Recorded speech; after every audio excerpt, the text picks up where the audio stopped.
Cheerleaders getting ready at BC Place, where the undefeated Lions try to make it 4 straight against the Winnipeg Blue Bombers. Hey folks, welcome back, or if you're just joining us, welcome to the second half of our doubleheader. Yes, 1 down, 1 to go. The Bombers and the Lions in this one. The Lions, perhaps the most impressive team so far this season, 3-0, and they really haven't been challenged all that much. Damon Allen has been off to a terrific start. Obviously a very talented lineup on the field.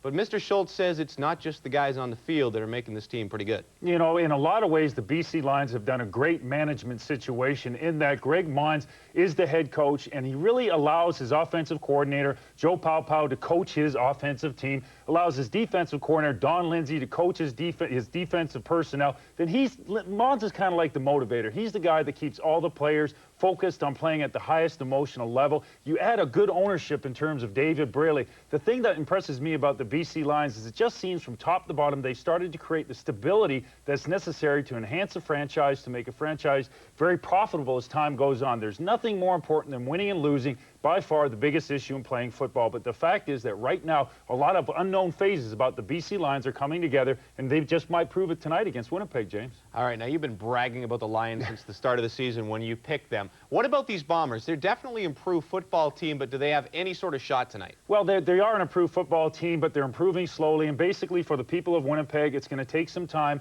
until Dave Ritchie gets his proper people in his place, and even his assistants that he wants within the game in their situation to make sure he has quality assistance. I think their best opportunity is isolate Milt Stegall and get a couple big plays from him, get what I'll classify as maybe 1 or 2 cheap touchdowns. They're not cheap touchdowns, but they're unknown commodities. They weren't expected. If they can do that, they're going to have a shot, but they have to pay the price, and they're doing it right now. This may be one of their games where they pay the price of success for later on in a game like this, because right now, BC's the better football team. All right, now some key lineup changes on both sides tonight, especially in the Winnipeg backfield. With more on that, let's send it out to the guys who will call this one, John Wells and Glenn Suter in BC. Guys? James, the Bombers are going to plan B to try and find a running game. Thunder and Lightning, a great tandem from the BC Lions a few years ago. Sean Millington and Corey Philpott did not work out, and Millington has actually been released by the team. That's right, and a bit of a surprising move. Dave Ritchie released Sean Millington. Now he emerged right away in Edmonton, but we'll see at the fullback position Paul Blackwood here tonight. There is also an audition going on at the tailback position. Corey Philpott was left back at home at Winnipeg. Of course, he started the season. Tonight, we will see Deland McCullough back in the lineup. McCullough had success late last year. He's a good receiver coming out of the backfield, can line up in the slot back or wide receiver position, but he will carry the mail for the Winnipeg Blue Bombers tonight, and this is really a contest that will go game to game, and the best man win this contest in Dave Ritchie's eyes. Yeah, and offensively, the BC Lions look even stronger tonight. They have the great Alfred Jackson back in the lineup for the first time this season. This guy is an outstanding receiver. He really is. Despite the fact that Jimmy Oliver got a great start to the season, Alfred Jackson is now healthy. He had a hamstring injury. That's what was keeping him out of the lineup. But when he is healthy, you got to put him back in. He's a big play receiver with downfield speed and can make plays for Damon Allen. We'll get a chance to see the guy who 2 years ago led this team in receptions tonight. Alfred Jackson in the lineup as the Lions go for their 4th straight win in 1999. James? All right, thank you very much, gentlemen. Now, before we get to the start of that one, just want to do a little more business as we wrap up Calgary's victory over the Montreal Alouettes. When a game's over, you got to give out the game ball, and we're going to give out our Adidas game ball to the quarterback. Filling in for Dave Dickinson. What a job by Henry Burris. 300 yards offense. Hank, you got the game ball. Congratulations. A couple other quarterbacks in the spotlight tonight. Damon Allen off to perhaps the best start of his career. Kerwin Bell, a new start on a new club, trying to get the Bombers even at 500. Kickoff coming up. We've enjoyed a couple of wonderful days in the sunshine in Vancouver. The outlook, as usual, is perfect indoors. Outside, a little drizzly. Conditions brought to you by the Weather Network. So the rain came after a couple of days. Well, 2 great days, but the rain is here now. That means there'll be more people in the building for tonight's game. Looks like it's going to be a big crowd. Glenn, the BC Lions have put together a great run so far this season. A former Lion head coach, Dave Ritchie, was part of the success here in Vancouver in 1994. The last time a BC head coach celebrated with a Grey Cup. It happened right here, November '94, and that was the last time the Lions really roared. with Greg Mons. There was a lot of doubters when he took over as interim coach last year, about halfway through the season, and then put together a winning streak. 6 straight to finish last year, and now has 3 straight to start this year. That's a total of 9. If he wins tonight, 10 straight wins in the regular season for Greg Mons, and the doubters are starting to disappear. I think he's the happiest guy in Vancouver these days. He's got his team playing with great confidence, and it's been a while since the Lions had a terrific start to a CFL season. BC will kick it off to the Winnipeg Blue Bombers. And getting set is Brett Anderson, deep for Winnipeg. Deland McCullough along with Joseph Rogers. They're lined up to get into BC Place Stadium here tonight. Should be a terrific crowd for the Bombers and the Lions. This is Rogers ready to return, and he's out across the 42-yard line. 7 yards on the return after a 50-yard kickoff.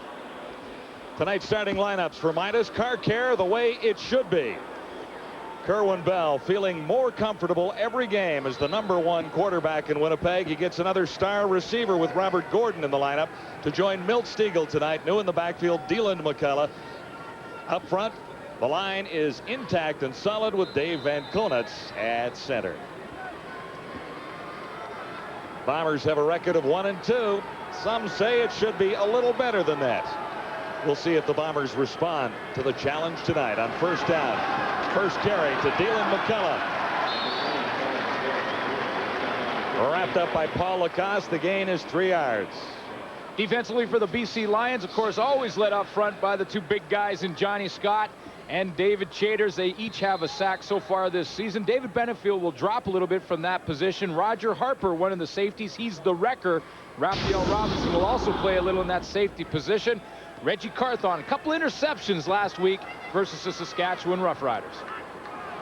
This will be 2nd and 7 for Kerwin Bell. He puts it on a rope, and a nice defensive play at the 40-yard line to keep Milt Stegall from grabbing the football.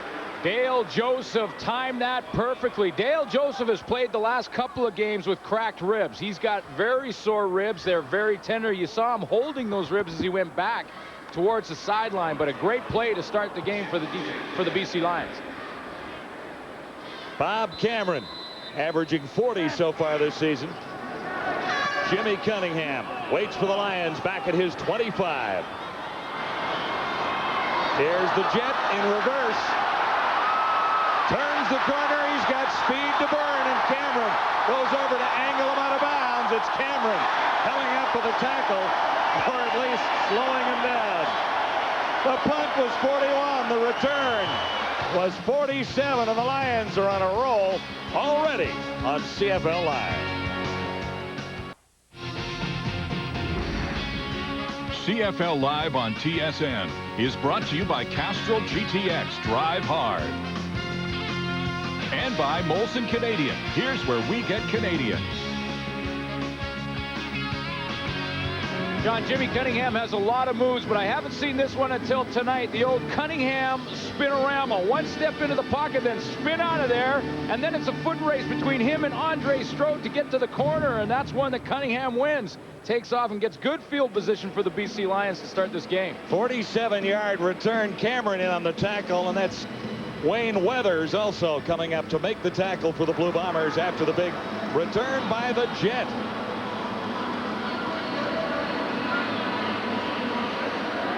So Damon Allen and the Lions are on a fun run in the CFL West right now. They've had outstanding field position to set up 3 victories so far this season. They look for their 4th straight here tonight.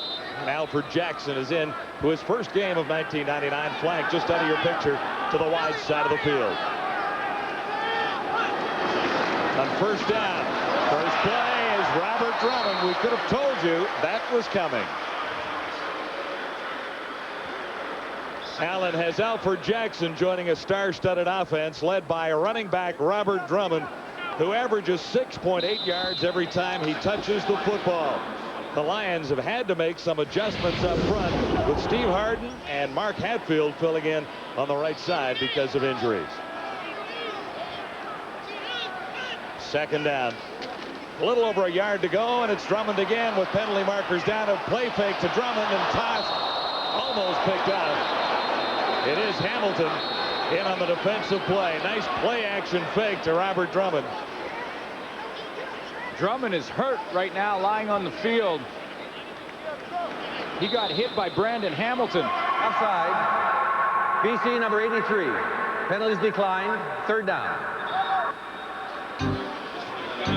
He was the guy who slipped out of the backfield, and Brandon Hamilton really put a hit on him. Looked like it was a shoulder.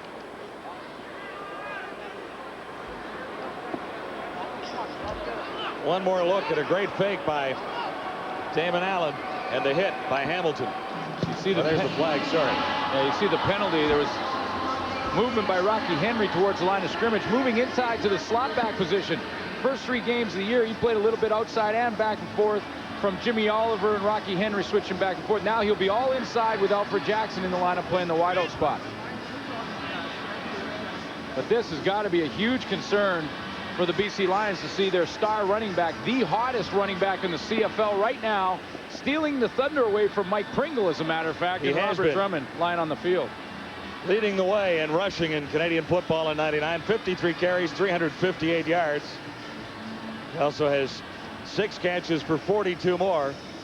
100 yards in his first 2 weeks of the season and 98 last week. Drummond might have just been winded. Yeah, because he's up and looks to be in pretty good shape, so he could be back for the next offensive sequence, but I would expect to see him back in the ball game. He's having too much fun to leave. You're right about that. It's going to take an awful lot to keep him out of a game. Here's Lou Pasaglia. Hasn't been called on to make many this year. And that one a little bit wide.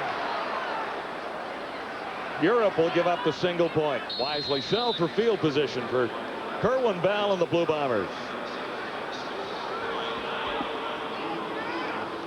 Lou Pasaglia and Bob Cameron were born in the same summer. It was the summer of 1954. 54? 54. Are you sure it was 54? They are both 45 years old as of this summer. And they were born 41 days apart. Cameron is 41 days younger than Lou. And probably reminds them all the time when they play against each other. You know, I'm the younger of the two of us. But I think Cameron has more grays than Louis. Cameron has more grays. Louis has more years in Canadian football at 24. Cameron was a late bloomer, a late starter. Didn't start, well, he started 20 years ago. Kerwin Bell has the Bombers rolling a little bit in the last little while. He's been passing well and teams up well right there for a big first down to Joe Rogers. Kerwin Bell getting more comfortable with his receivers every week. 34 yards, and Rogers hobbles off the field. Well, Joe Rogers, this is twice now that Kerwin Bell has tried to go down the seam to Joe Rogers. He's just going to try and get in between the secondary and the linebacking core. See how he gets in behind the linebackers, but before the safety, Picasso Nelson can get there. That's twice now the Bombers have had a guy open down the seam. The first one, Dale Joseph recovered and knocked the ball down, and then that one, of course, Rogers comes up with the catch. He could have had a coffee waiting for that football and then twisted his leg when he went down to the ground. He played 7 games with Winnipeg last year because of injuries and caught 21 for 324 yards and a couple of touchdowns. So the Bombers will make some adjustments. We did Winnipeg's first game against Hamilton when Dave Ritchie went into the game without a backup receiver, and on the first sequence he lost one of his top receivers, and the Bombers were really in trouble from that point on. They had to go to Rasheed Gale on the defensive side of the ball and throw him into the offense. They really did, and they know that they won't make that mistake again. But for them to win this football game, I think they have to do 3 things. One is they have to stop the run, and that's for sure not only Robert Drummond, which is an automatic, but also Damon Allen running the football. They're 7th in the league so far against the run. They have to test the Lions deep. We've seen them try that twice already early in this game. And 34 yards on the previous play. That's right, and eliminate the turnovers. 17 turnovers in 3 games, worst in the CFL. Got to stop doing that. 5 yards for Dylan McCullough, number 20. He's in the Bomber lineup in replace of Corey Philpott. Make it a 4-yard gain for McCullough. According to Dave Ritchie, Corey Philpott is not out of the plan yet. I mean, in the first game, Corey Philpott started. In game 2, they went from DeLand, McCullough, and Philpott both on the roster. Last week, it was Corey Philpott. This week, it's D-Lam McCullough. Bit of an audition going on right now between the tailbacks. 2nd and 6. Kerwin Bell will put it up, and he's right on the money. Simon is down to the 12-yard line. Jeroy Simon finally stopped by Roger Harper. The gain is 25. You talked about the receiver getting hurt. It was Jeroy Simon in game 1. It was like the 3rd play of the game on a punt return. He got a thigh contusion and didn't see action again until last week, but they really like his playmaking ability. He really just beat Bo Lewis, just ran a pattern that made him bust his spat. He fell down. Bo Lewis was beaten so badly on the play. Another bump down, and McCullough is nailed before he gets to the line of scrimmage. Who was there but 58, Paul Lacoste. Well, the Lions really feel that they finally found a guy that can play the middle linebacker position. He comes with attitude, and he brings it in the hole and stands up D-Lam McCullough. And I don't care if that's Corey Philpott, McCullough, or who else. Could be Mike Pringle. It could be Superman. Paul Lacoste is going to stop him if it's that close. He was there and waiting. 2nd and 10, Bombers. They're at the Lions' 12. Bell will put it up, looks to the end zone. Nice defensive play. Stiegel was the intended target, and now a flag comes down on Reggie Carthon covering. Reggie Carthon is the one who knocks it down, but I think he had his right hand on the jersey of the Winnipeg receiver. It was tight coverage by Carthon. Forward pass interference. BC number 26. Yeah. First down.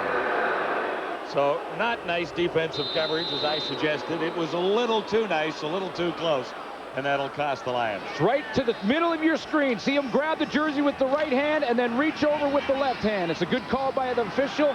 All that Reggie Carthon had to do was keep his hand off the back of the Winnipeg receiver, but he couldn't do that, and he gets a penalty. Dylan McCullough has the touchdown. He's into the BC end zone. Play is whistled down, but there are no flags, so the touchdown for McCullough will stand. So a nice drive for Kerwin Bell to get things underway in Winnipeg, or in BC for Winnipeg. It really was a great drive to respond to the Louis Tassaglia miss and move the football down the field, put the first major on the board. You think of the Joe Rogers catch over the middle. Interference call on Reggie Carthon, and then D-Lam McCullough finishes it off. Jeroy Simon also contributing to the Bombers offense as Troy Westwood nails his first convert of the night. And the Bombers looking pretty sharp to begin with at BC Place. Winnipeg up by 6. It's 7-1 on CFL Live.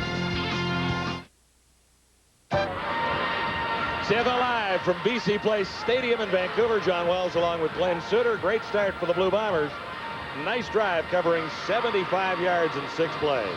Couple long passes by Kerwin Bell, one to Joseph Rogers and one to Jeroy Simon to get this drive going, and then McCullough caps it off after the Reggie Carthon pass interference call put the ball on the 1-yard line. A very good drive, ate up 3 minutes, exactly what Winnipeg wanted to do coming into Vancouver, playing against the red-hot Lions. And after the touchdown, Westwood kicks it back to the Lions. Donaldson waits for it near the 20. Little reverse to Jimmy Cunningham. You can fool the Bombers once, but maybe not twice on a nice return try by Cunningham. He lost a yard. His first return covered 47. Damon Allen has made some very good decisions in 1999 with the football. He has not thrown an interception yet, and they're playing against a Winnipeg defense that's going to try and provide some pressure up front with the guy who's been a little bit quiet, and Benny Goods. They need to see a little bit more of Benny Goods, of course, formerly of the Edmonton Eskimos. Maurice Kelly leads the linebacking core. In the secondary, they have 3 interceptions total, all from Don Robinson. No other DB has an interception yet this year. Allen with a play-action fake, far side on target. Alfred Jackson made the catch and dropped it when he stepped out of bounds. It'll be an 11-yard gain. So Alfred is back. Yeah, Alfred is back, and it's a matchup we will watch. Alfred Jackson against Brandon Hamilton. Alfred Jackson had a hamstring injury. The last couple of weeks have been out of the lineup all year. He had maybe the best training camp that the coaching staff here has seen ever from any receiver. That's their quote to us. Superb camp. Joe Pau said that. Allen on first down, shotgun. He'll take off, and there's lots of running room. He's a little shy of the first down, depending on where they spot the ball. 9, maybe a little bit more than 9, but it doesn't look like a first down quite. And this is what I talk about when I say that Damon Allen's making good decisions. He looks downfield and he sees the lane to the outside and take the yardage running the football. Rather than stand back there, try and force the ball downfield, he'll take the yardage. He always has the green light to run. That could be on a running play or, of course, any drop back passing play. They'd love to see him run the football. He picked up 9. This will be 2nd and 1, and Allen submarines onto the BC offensive line following the center Jamie Terrace through there. Damon Allen is #1 all-time among CFL quarterbacks in rushing, but he's also 6th all-time rushing among everybody in Canadian football. Leo Lewis ranks #5, and Allen is about 300 yards away from catching Leo Lewis, the great bomber back. And then it's just Pringle, Quan, Bright, and Reed he's after. Reed may take a little bit of going. He may have to hang around a little longer than he expected. Another Lion first down. Robert Drummond with a flag down. Pulled his way halfway to a first down. He's across the 45. We'll check the infraction. Well, the good news for the BC Lion fans and, of course, Greg Mons is the fact that Robert Drummond is back in the lineup. The first series hit by Brandon Hamilton,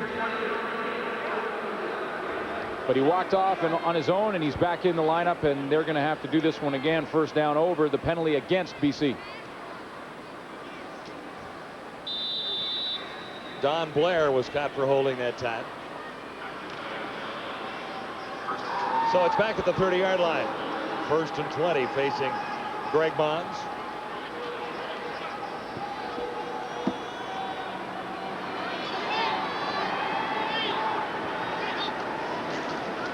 Allen puts it up in a hurry. He has Eddie Brown. First catch of the night. Brown one-on-one against Barry Wilburn, and Wilburn forced him out.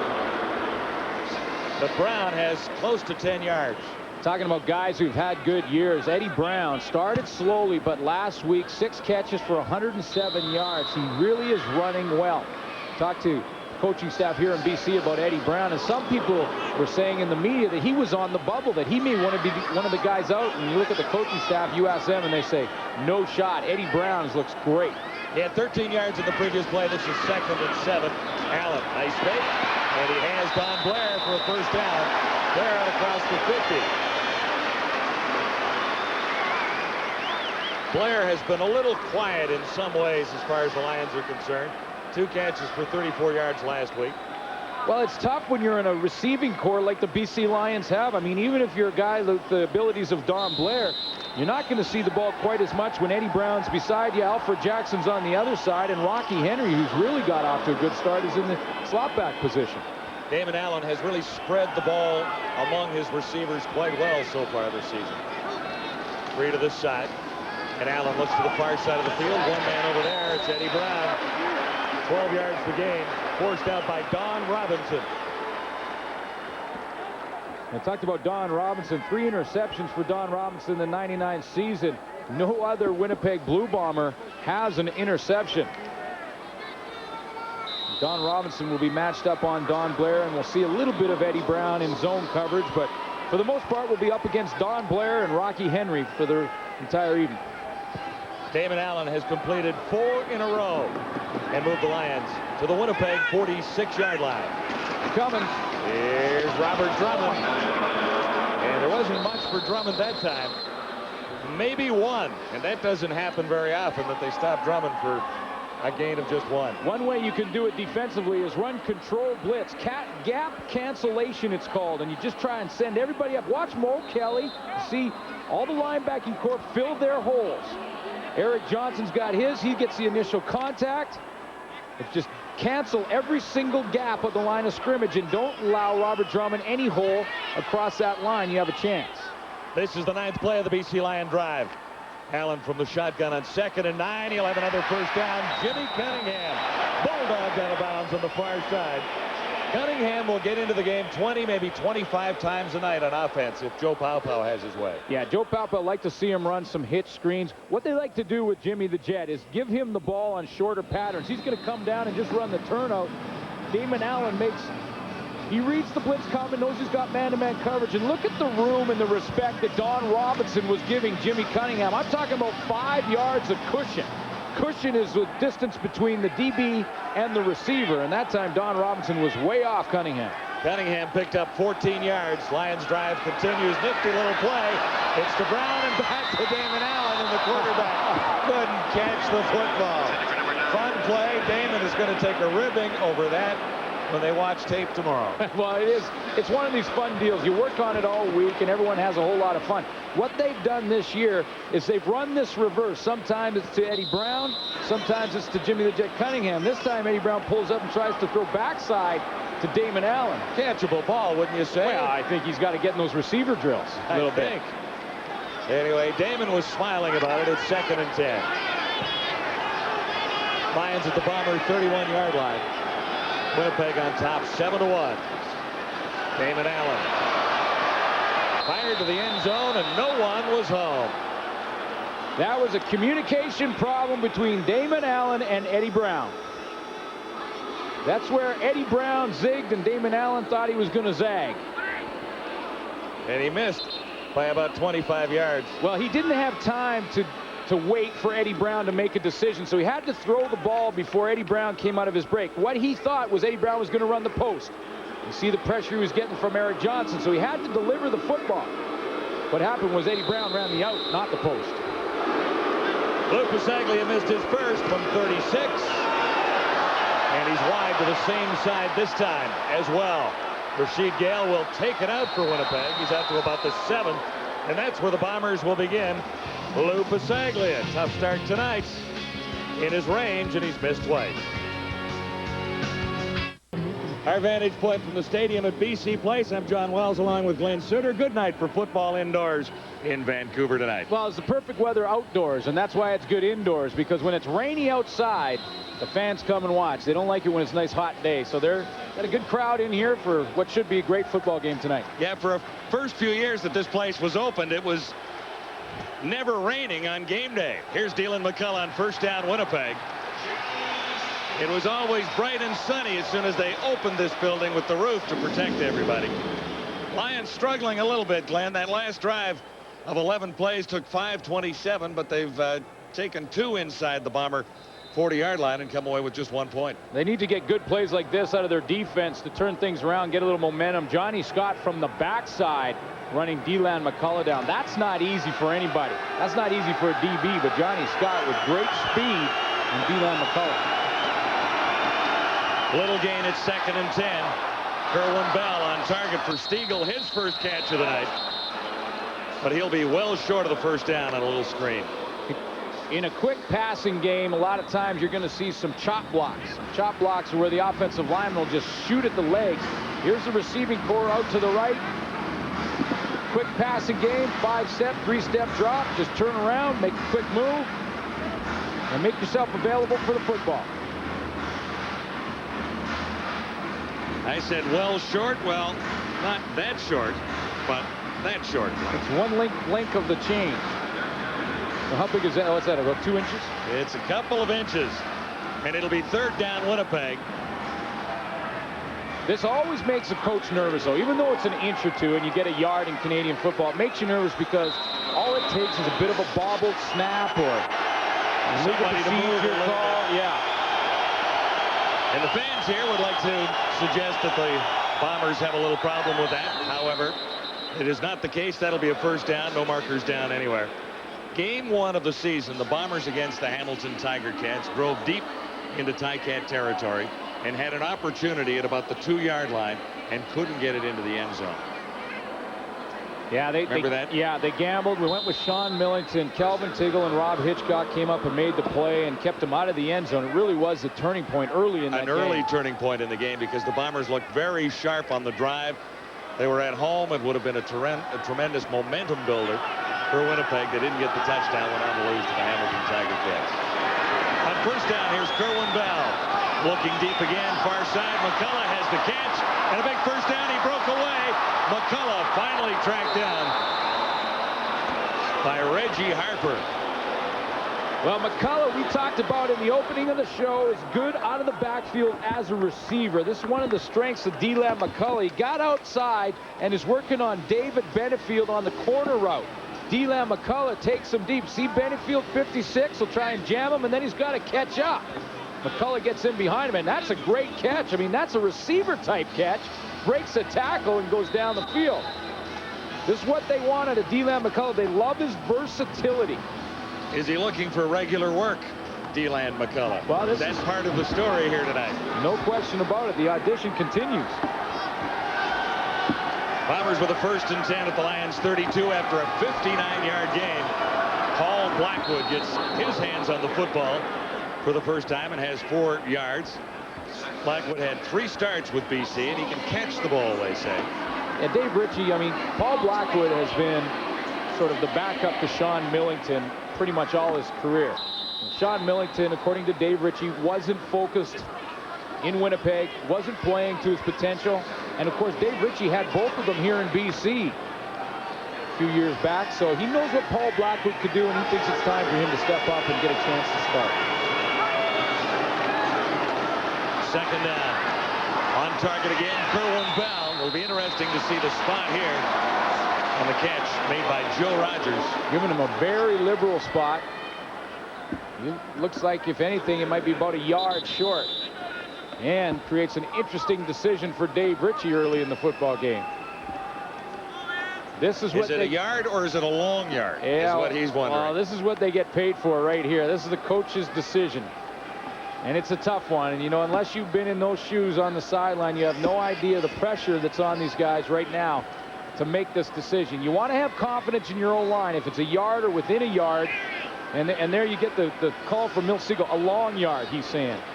And Dave Ritchie will not take any chances. With positive field position, always want to come away with points. And as soon as it became a little more than a yard, the decision was over. I think he's made the right decision here and now. He's got a lead at this stage. Yeah, you like to give confidence to your own line by trying it a couple of times on those kind of plays. But when it's over a yard, that's pretty tough. Troy Westwood hitting on 75% of his field goal attempts so far this season. His longest from 46. Cameron puts it down on the 30. It's a chip shot from there. And the Bombers add to their lead on the BC Lions. A good start for Winnipeg. We talked earlier, Glenn, about the Bombers being better than their record would indicate at 1-2. Well, they have played better. I mean, when you think the last 2 years in Winnipeg and what they've gone through, anything is really an improvement. But Dave Ritchie has assembled a squad of former BC Lions, guys he's familiar with, and guys that he knows know his system, and that's why he brought him in. He said yesterday in the press conference that, you know, there's a lot of people in this organization from the BC Lion days.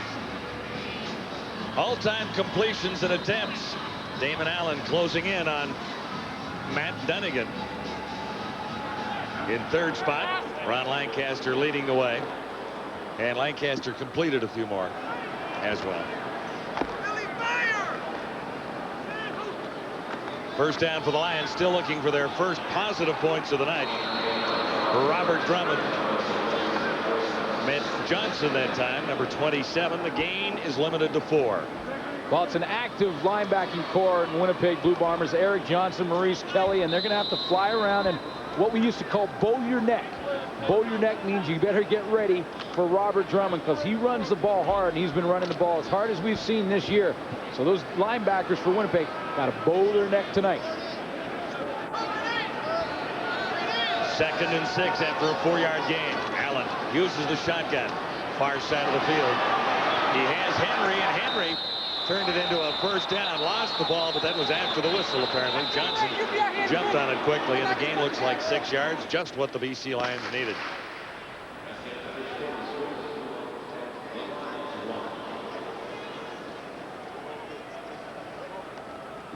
So the Lions in the opening quarter on the wrong side of the score. Back at CFL control, James Duthie is on a marathon tonight. You're watching the CFL Live, and we're at the quarter. Brought to you by 1-800-HI-IT'S-ME. It's the cheapest way to call. Collect. Welcome back, folks. Well, you know what? Chris Schultz, you guys only have to deal with him for like a minute or two every quarter. I have to deal with him all the time. And all year long, it's BC this, BC that, BC's the best. Even before the game. Well, what's happening to your Lions now there, buddy? Well, I tell you what, I am surprised. I do give credit to the Winnipeg Blue Bombers for executing, but I tell you what, to the BC Lions, I got 2 words. Wake up, have a coffee, have a donut, get into the game. You watch this play with Kerwin Bell. I mean, this is a good play by the quarterback. He evades the outside rush by David Benefield, steps up in the pocket, but look at how wide receiver, Simon, how open he is. That's a mental error in the secondary of the BC Lions. I really made the point that if they do not self-destruct, the BC Lions should win this game. They're self-destructing. Winnipeg's playing good. I don't understand it. I admit it. I anticipated 14-0 BC by this point in the game. Wake up. Have a donut. That's a good strategy. Have a coffee and a donut on the sidelines. 2 other games tonight. You saw one of them. Let us recap it for you. Calgary beats Montreal 38-17. Huge night for Henry Burris and Calvin Anderson. 137 yards rushing. Hamilton destroys Edmonton 54-8. 2 TDs each for Trevor Shaw and Ron Williams. Danny Mack, solid 254 yards passing. Back to Vancouver we go. How quickly things can change. Greg Mines was all smiles at the beginning of the football game, but his team didn't play very well, or at least didn't come away with points from the first quarter against the Blue Bombers. Well, they didn't, and they have struggling on defense, and Joe Rogers, one of the reasons for that. Of course, he was nicked in the first quarter, talking to Milt Stiegel there about the second quarter and how they could approach this Lions defense as soon as they're back on the football field. Joe Rogers is trying to stay loose on the sideline because he had that earlier injury. Bombers on top 10-1 on the BC Lions. Winnipeg looking for its second win of 99. The Lions look to make it 4 straight. Damon Allen has moved the ball, but he hasn't found the end zone. That wasn't Drummond, it was Mark Nora. Paupau says he's not a fullback, he's a running back. He's a Heck Crichton Trophy winner. Well, here's what it looked like in the first quarter, John, and it was big surprise here in the rushing category. You see a little bit more of that from Winnipeg as this game progresses. 64 yards for the Lions and Robert Drummond, and that's basically about pace for him. And again, no turnovers yet. Winnipeg had a problem with turnovers coming in. Of course, the Lions have been excellent this year avoiding turnovers. Damon Allen from the shotgun fires under the cover, and Rocky Henry is short of the first down. In fact, he might not have made a yard. Well, yeah, he caught that football, and all of a sudden we saw a team meeting for the Winnipeg Blue Bombers right in his face. Mo Elowanibi lost his hat.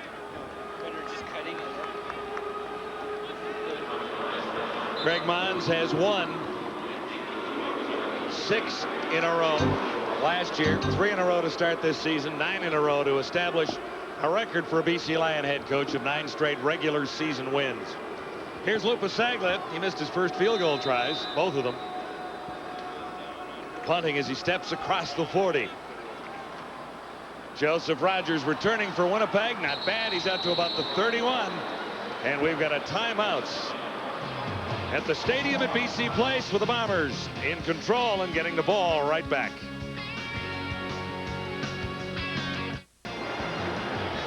CFL Live from the stadium at BC Place. The Bombers have arrived. They played some inspired football so far. Markers are down as Bell tried to unload on first down. Lion fans want it to be a fumble, but they're ruling it an incomplete pass. Now Bell shaken up. David Benefield came off the corner. He is the guy who's going to be called for offside. But what it did was it allowed Benefield to put one more hit on Kerwin Bell. Yeah, Benefield's called on the offside. He's coming off the edge from the left of your screen. Beats the block and then puts a huge hit on Bell. Now, obviously, Winnipeg gets the penalty, but they certainly don't want to have Kerwin Bell get hit like that on a free play for David Benefield.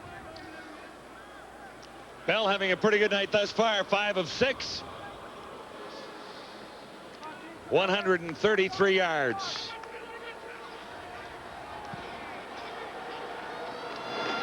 First and 5, Winnipeg. And Dylan McCullough looks like he might have the first down. We'll see where they spot the ball, but he's out across the 40 at about the 41. So if he gets a favorable spot. And you see David Benefield slide to the inside on the first play in this series. Benefield came on the pass rush from the outside off the edge. That play, he moved into the middle. David Benefield in this new defense created by Don Lindsay, the defensive coordinator, has Benefield moving all over the field. So another decision to be made here, inches short. Ritchie did not gamble when he needed a little more than a yard, but he'll go for it here.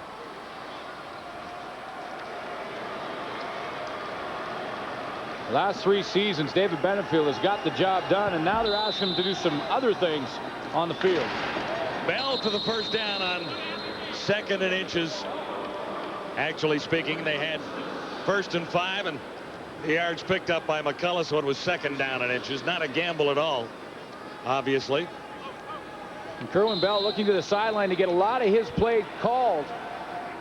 He has a wristband on, and the coaching staff have that same wristband, and they'll just look at that rather than signal the calls in, because sometimes the opposing coach can pick up those signals. Well, you can steal signs just like in baseball. Sure.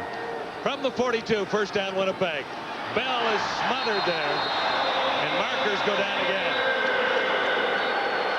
Looked like Dave Chaters got through, number 74. Well, if they give the sack to Chaters, it'll be the 2nd on the season, and this one just collapses. The pocket gets collapsed around Kerwin Bell. Not one pass rush move is more outstanding than any of them, but watch how it just closes in around him. Herman Smith, there's Chaters. Van Conen on him with one arm. Pulls BC down number Kerwin 12. Bell, and there's a couple of penalties here.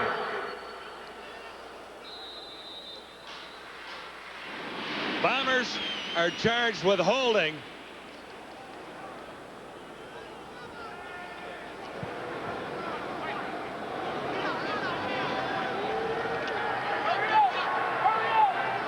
So again, it is 1st and 10 on offsetting penalties.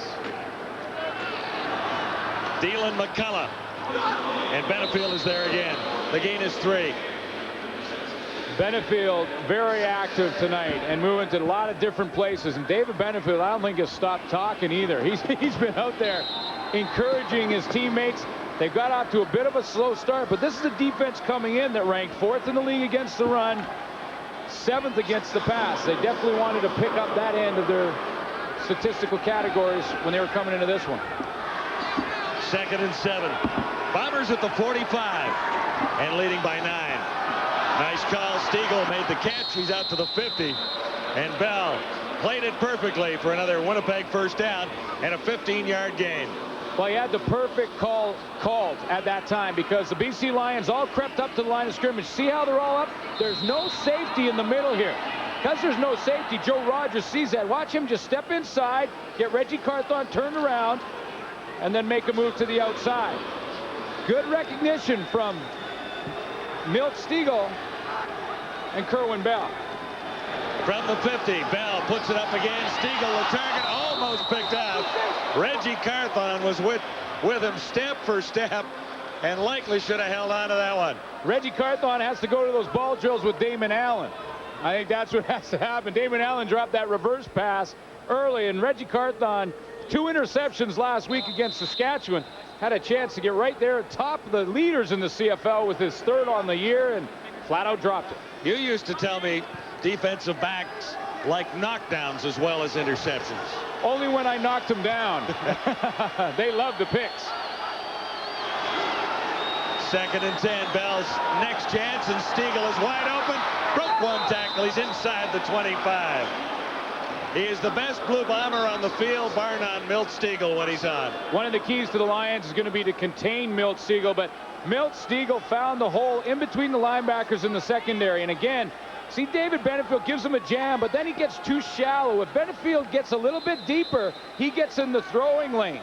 Roger Harper's the safety. He's way back in the deep coverage. Benefield gets a little more depth in his drop, and then that eliminates the throwing lane. Stiegel found the hole, and Kerwin Bell found Stiegel. 25 yards for Stiegel. This Bomber drive continues. 3 for 50. Here is Bell again. Dylan McCullough. It's a jump ball in the end zone. No flag, no foul. Coverage by Bo Lewis. Bo Lewis looked like he was waiting for a punt. He really looked like it was a punt return. He had fallen off the coverage. He actually fooled Kerwin Bell because he made it look like it was man coverage, then dropped off deep in zone. And when Bell let that one go, Bo Lewis was sitting back there waiting for that ball, and Jeroy Simon basically became the defensive back at the point of attack. 10th play of the drive for Kerwin Bell. He's got all day, and no one is open. Bell not likely to run. Now he finds a target and a first down. Robert Gordon's first catch. He's inside the 10. How many steamboats were there? Tons of steamboats for Kerwin Bell. Credit to that offensive line up front because Kerwin Bell had all day. All 5 of them. Now the Lions are only rushing 3, so that's going to help. You're 5 on 3.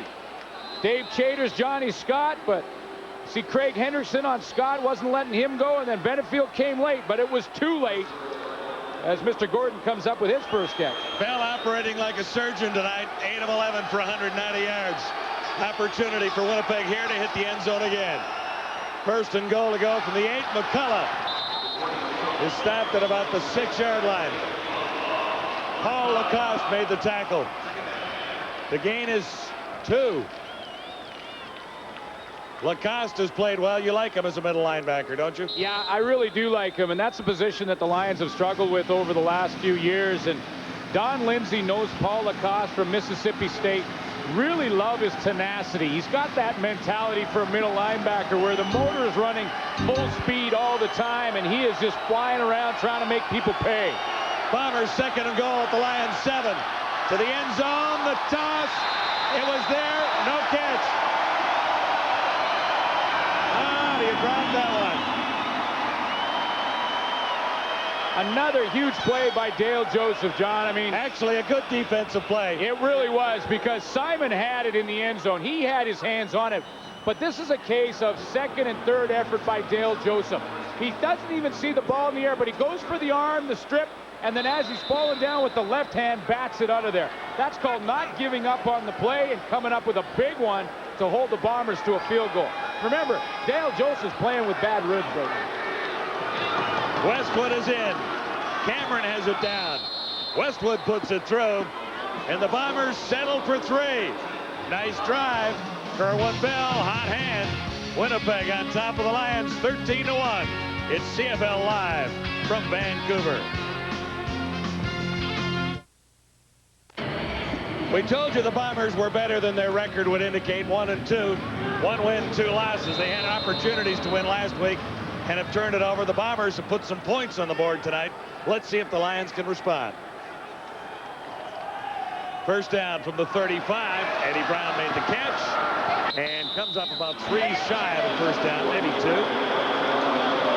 Now it's in that perfect position for Joe Palpau to call the play that he wants. This means the playbook is wide open when you only have 3 yards for a first down. The one-on-one matchup with Brandon Hamilton in man coverage. He's got to give Eddie Brown lots of room because of his speed. So they'll just take 5-6 steps, stop, turn around, catch the football, pick up 7 yards. Now the playbook is wide open for Damon Allen. He can run or throw the football. Allen has Drummond in the backfield, and Drummond has the ball out across the 45. Actually, it's Mark Nora, number 28, who moved in relief of Drummond on that sequence. Kind of banged his knee when he went down to the turf. And he asked Joe Palpau about Martin Nora, and he gets a smile on his face. He says, I got one word for you, tough. The guy is tough. He had a solid second half last week against Saskatchewan when Drummond was slightly shaken up. Nora 10 carries for 57 yards last week. And he's doing a little talking of his own over there to Maurice Kelly. Mark Nora hits the line of scrimmage. Good running back. You talked about that earlier, but he's done a nice job blocking as well. And it's Maurice Kelly that puts his helmet on Nora's knee. Traded from Hamilton for Trevor Shaw, and that worked out pretty well for both teams. Shaw gets a couple of touchdowns tonight, and the Ticats hammer the Eskimos 54-8. So Hamilton gets back on track. Stampeders over Montreal 38-17. The other CFL game earlier tonight.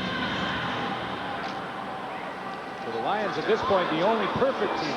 The only unbeaten team, but the Bombers are threatening to take that status away from them with a lead here tonight. Nice play action fake by Damon Allen, and he's right on the money. Big hit. But the catch is made. Rocky Henry. And Allen ended up on the turf as well. And there's a flag right down by Damon Allen, which may mean that the BC Lions will get some yardage tacked on to this big catch by Rocky Henry. Exactly what's going to happen. Roughing the passer, Damon Allen, and I missed the number of the call, but regardless, that's going to tack on some big yardage on the Rocky Henry catch. Net 29 after the 14-yard gain.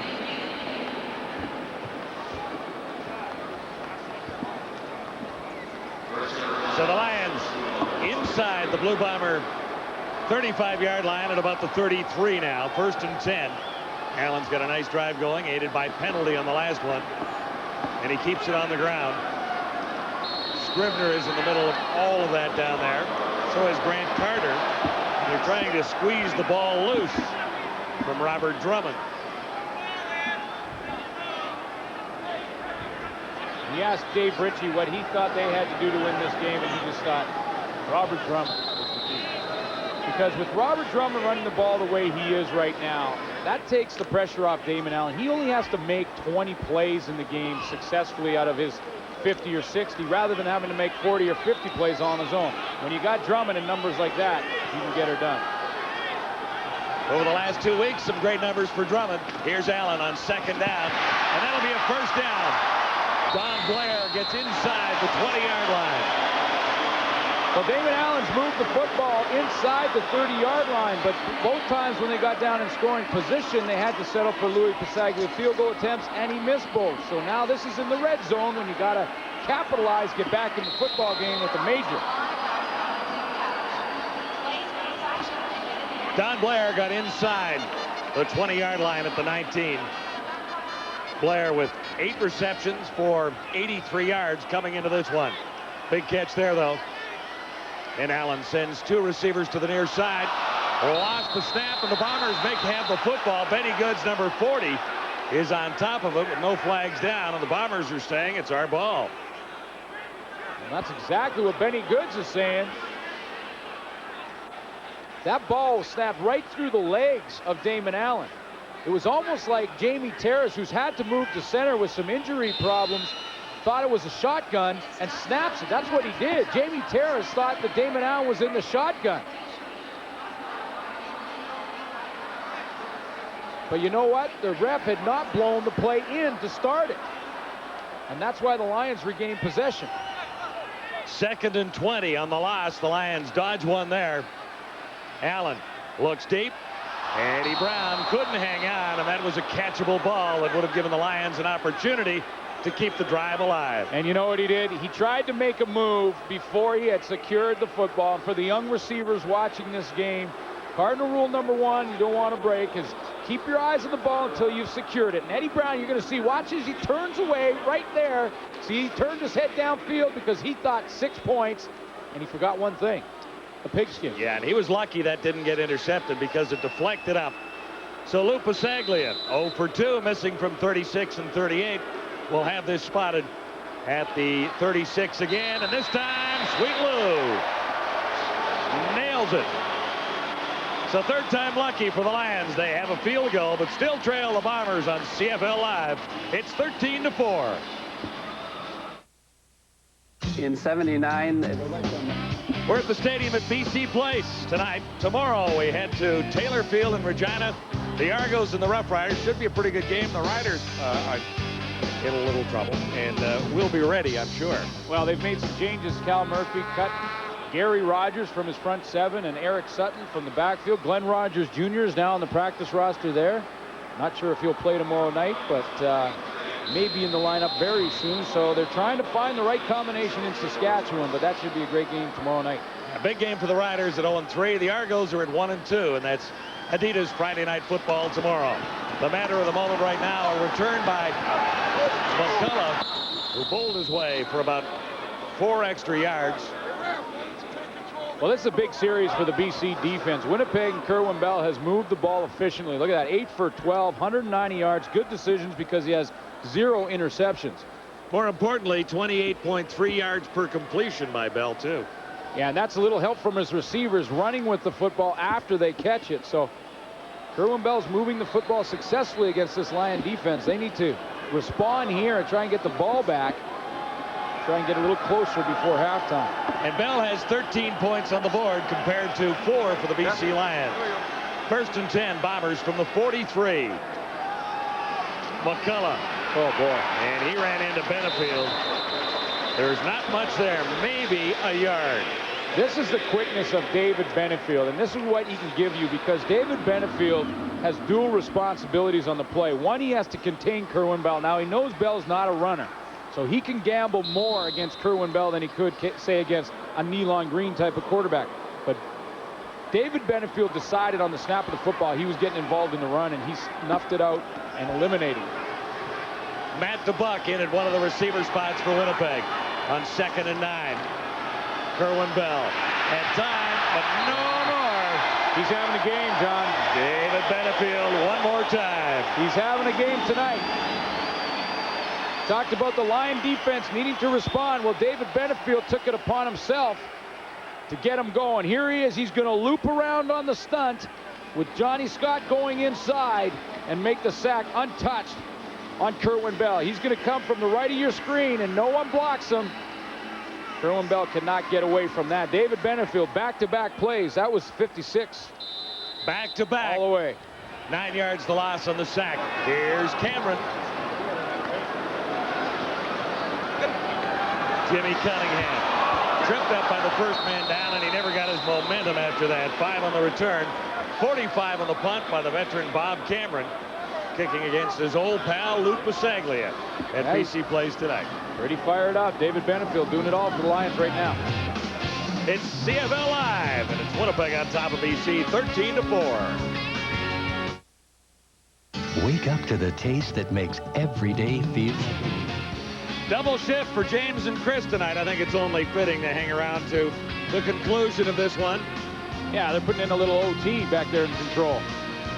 Well, some earlier action. Calgary over Montreal, 38-17. Some thoughts on that. And the Ticats are back after a 54-8 win over the Eskimos. Interesting score there. So the boys will discuss that at the half. 3:02 to go till halftime with the Bombers on top, 13-4. Winnipeg has looked very sharp tonight. Damon Allen has not been out of place, but he hasn't been able to drive to the end zone. 10 of 13, just under 100 yards. 3 receivers to the near side for Allen. This is 1st and 10. Allen goes far side of the field. Cunningham made the catch, trying to make a move, and ended up on his football pants. Yeah, he tried to do the quick back pedal to get some open areas. He Benny Goods down, talking to the official. When Cunningham tried to do the back pedal, he went down. 5 yards. We talked about Cunningham. Sorry, John. We talked about chop blocks early. In the quick passing game, you're going to see chop blocks. Here's Benny Goods. Watch him get chopped in the right of your screen right there. Go right for the knees. Down they go. That was Mark Hatfield, and that helmet was right on the knee of Benny Goods. This offensive line for the BC Lions has had to switch around a little bit. Jamie Terrace in at center. Steve Harden is playing the guard. Mark Hatfield out on the tackle. Little leg whip here. Well, after further review, we're going to see this. Look at this little leg whip as he turns around and gets that knee right across the thigh. From the first angle, it looked like it was all helmet, but the eye in the sky doesn't lie, and we have a lot of different angles. So we caught Hatfield a little bit of a, well, I guess you could say it was a cheater move. Might have been. Goods off under his own steam, however. This will be 2nd and 5. And he missed that time. Damon Allen looking for Rocky Henry, and the pass was off the mark. Yeah, just a little high and wide, and Rocky Henry couldn't pull it down, but Rocky Henry did the right thing in knocking it down because that ball could have been intercepted by Don Robinson. See Robinson, here's the ISO on the play, and See, that ball was high, and if Rocky Henry doesn't knock that one down, that's intercepted and going the other way. Lou Pasaglia from his 25. Pasaglia fakes it, and he gets a first down. Complete on the far side. The backup safety, John, Mike Crum. Absolutely. Every once in a while. Well, Louis can still get her done as a passer. You know, back in his day in Simon Fraser University, he was a quarterback. Now, when I say back in his day, we got to go way back. Way back. In that day.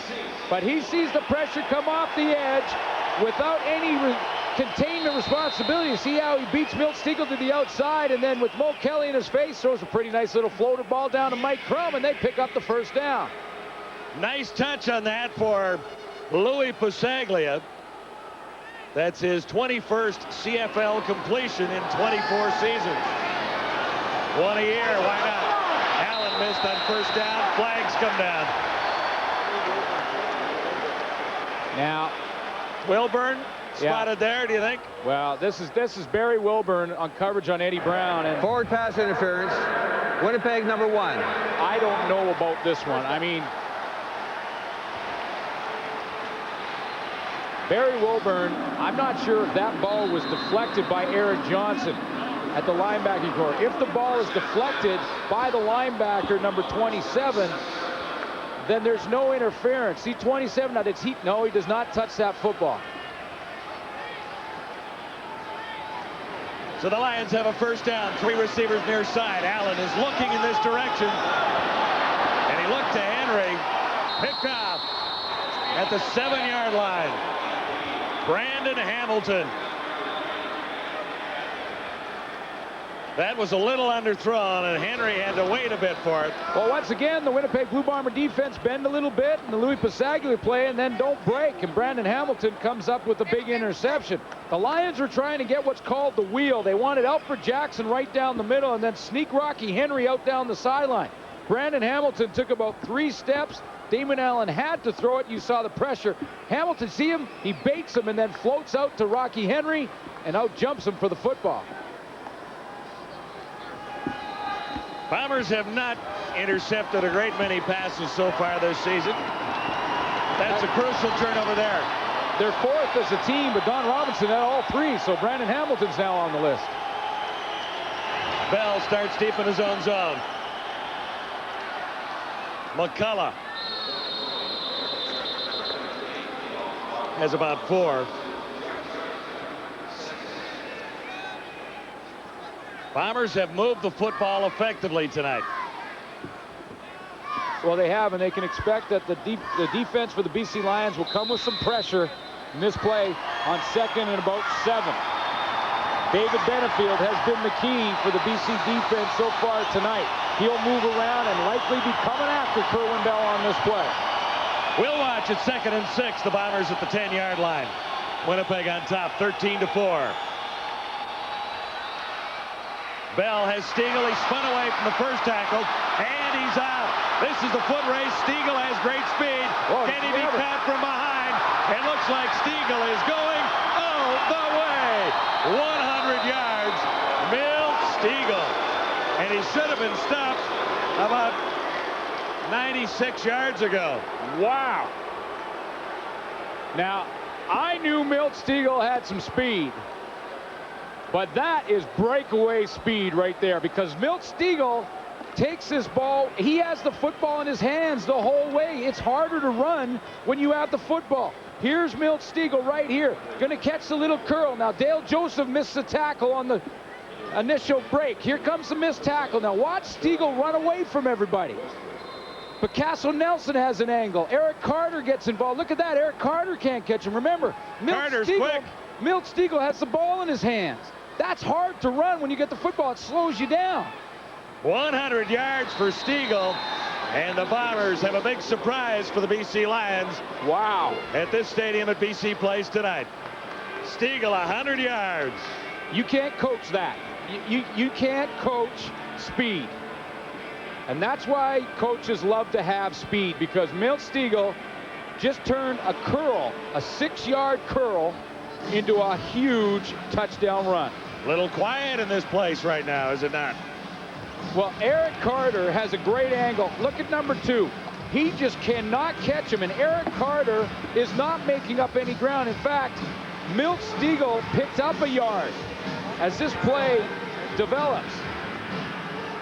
That is some incredible speed, and that's what a speed guy can give you, because you can turn a curl into a touchdown that long. You can't coach that. Nice night, Milt. 4 for 150. Well, we knew that was going to be important for the BC Lions coming in to control Milt Stegall. So far they haven't, and that's why the score is 20-4 Winnipeg. That helps the average. 4 catches, 150, right? We got a 100-yard one. Westwood puts it up. Donaldson at the 20. Lions have to get something going before halftime. Out to the 35 and wrapped up there. Well, they really do, John. You're right. And Damon Allen's got to take control of this offense with 1:18 left. He's got plenty of time. Get the hurry-up offense on the field and try and come away with points. The Lions are getting a bit of a wake-up call here. Heading in, the Lions could not look past the Winnipeg Blue Bombers, and so far in this first half, they have a little bit. BC has moved the football a couple of times, but the drives have stalled, and Pasaglia has missed a couple of 36-yard field goals or somewhere in that area. Eddie Brown dropped the pass earlier, makes up for it here with a first down, slanting in. Now they'll get him on the line of scrimmage. They'll call the play from the line of scrimmage and get into the hurry-up offense. Brown has 12. 1:10 to go till halftime. Bombers by 16. Allen takes his time, has Drummond sliding out of the backfield. He's almost to midfield for 6. Not a bad call. The Bombers defensively are going to drop into deep zone. They don't want to give up a quick, long pass. So you see number 24, Maurice Kelly. He's way deep, about 20 yards, playing like the safety spot. And that's why Damon Allen has to dump it underneath. Lions with 3 receivers to the near side. Allen looks the other way and can't get it away. Wrapped up by Grant Carter. A sack apiece. As Carter takes that one. Tyrone Rogers also involved on the pass rush, and Winnipeg that time deciding on first down we're going to send some pressure, and they come with a 6-man rush. Tyrone Rogers beating Jamie Terrace. Terrace is playing his first game at center. He played a little bit last week, but he hadn't played center since 1993. He said that the problem he has with it is when they're in the shotgun formation like they were on that last play. He said it's tough to snap shotgun and then try and find your man, and that time he didn't find Tyrone Rogers. Rogers with the sack. Pasaglia with 50 seconds till a half has to kick it away. Joe Rogers, and no yards, definitely there. There were Lions everywhere. 40-yard punt, no return.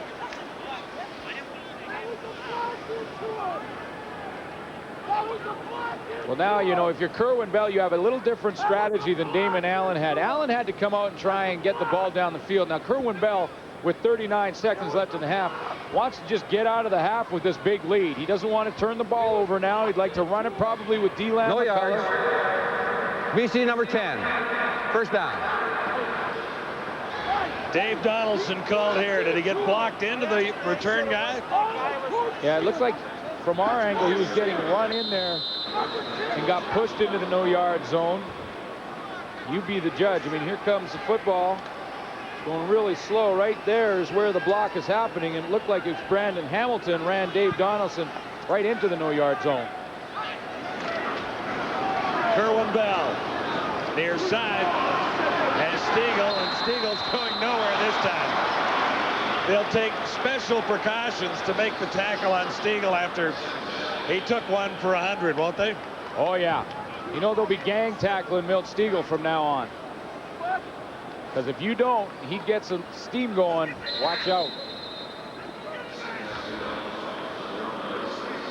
Good first half for the Blue Bombers. They have 20 points on the board. The Lions have a field goal and a single to show for their efforts.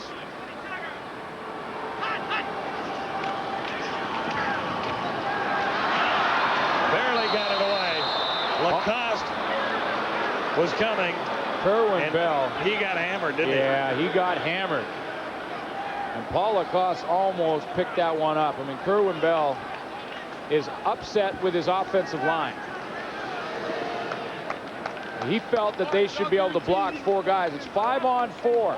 David Benefield comes late, and he feels that your guys should be able to block 5-on-4, but Herman Smith and Benefield met at the quarterback is what they did. They made a Kerwin Bell sandwich, and he was not happy with it. So Cameron with 13 seconds to go till halftime. Punting for Winnipeg. Cunningham had a big one earlier. Has one last chance for the Lions. Still on his feet, but now he's down at the 22, and that'll do it. Rasheed Gale makes the tackle. Dave Ritchie has to be happy with his Blue Bombers. Good performance. Greg Mons is going back to the chalkboard to figure out what went wrong with Damon Allen and the BC offense. You're watching the CFL Live, and we're at the half. Okay, I'll give you one little ounce of credit. You did say Winnipeg's only hope would be a couple of big plays to Milt Stegall, 4 for 150 and a touchdown. They did do that. Well, I tell you, that was an easy one to assess. Milt Stegall is known for making plays, but I like what Kerwin Bell's doing. He's leading this football team. You know, my coaching buddy here, Duthie, had this great observation. He says, you know, Chris, this Kerwin Bell, he's great on turf. I said, James, 7 out of the 8 teams are on turf. Does that mean he's great every game? No. Kerwin Bell is excellent when it comes to dome stadiums in perfect weather conditions. Right now, I see accuracy, I see velocity, and boy, do I see toughness. He has the ability now to elevate his play and continue to help Winnipeg to win this game. He's playing good football, and they're getting great production after they catch the football, the yards after the catch, James. Still better on turf than grass is all I meant. He has trouble in Edmonton. Stadium. Yes, it's the only grass field going, but you what tried. can I say? Yes. A lot of eyebrows raised, you know, when Dave Ritchie dumped Sean Millington and the entire backfield. He benched Corey Philpott. But it is working so far. The Winnipeg Blue Bombers in control and surprising the BC Lions 20-4. D-Lan McCullough. D-Lan, welcome to TD Land. Your team's in front.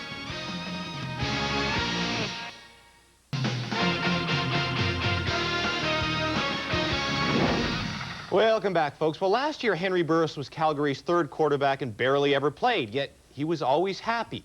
I think I've got it figured out. Apparently, Henry knew something we didn't know, that when he finally did get his chance, he would come through. And boy, that smile got nice and wide tonight. Henry was very impressive as the Stamps took on the Alouettes in Montreal. Another sellout at Molson Stadium for the Owls and Stamps. There's Burris making his first pro start, buddying up to Alfred Payton. Smart move. Smart move by Henry Burris, definitely. Second quarter, 7-4 Stamps. Burris for Alan Pitt's favorite target. Look at this, hits him right with a nice fade. The hardest pass to complete for a young quarterback, the fade pattern. Dances way better than you. Burris wants more. Instead, he gets more. Travis for the TD. This time, a different type of pass. A nice touch, anticipated the flow of the receiver. Another good pass by Burris. Montreal moving it late in the second, but then Cavill goes summering in the Hamptons. William Hampton. You know what? Football comes down to 2 or 3 plays. This was one of them. Big play for the Stampeders to win this game. 79 yards, 21-10 Stamps at the half. Third quarter, Stamps march down the field. Kelvin Anderson scores and also wins a silver in the Pan American Games high jump.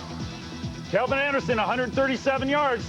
Then another pick, Greg Fears this time. Big mistakes by Calvillo. James, this was the other one that solidified it for the Stampeders. This one was a mistake.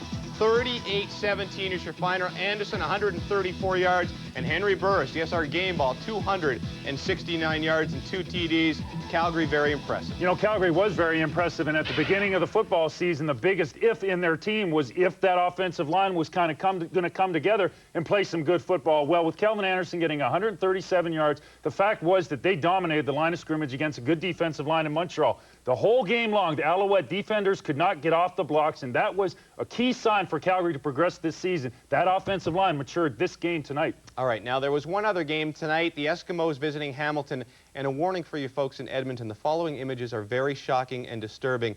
You may want to use caution. They're not suitable for small children or any die-hard Eskimo fans. Please, please just be careful.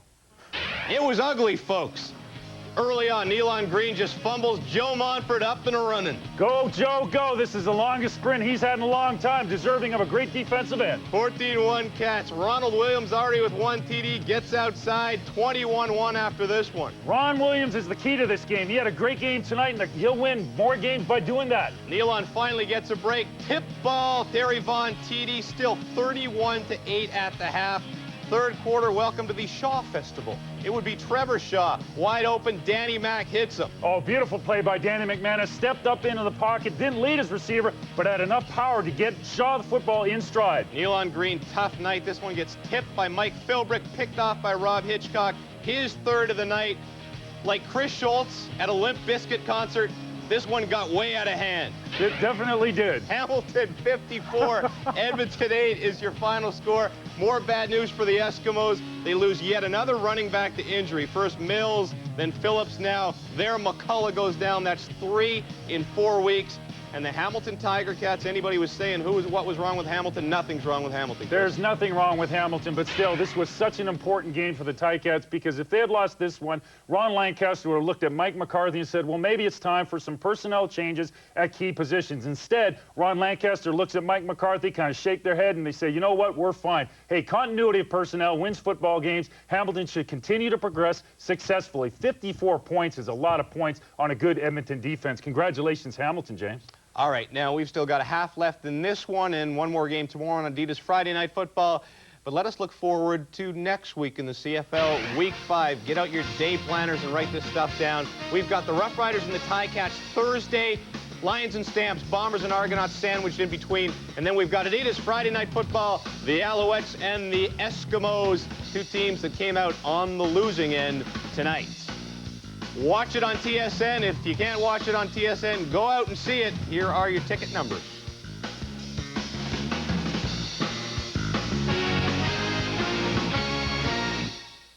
Friday night football tonight.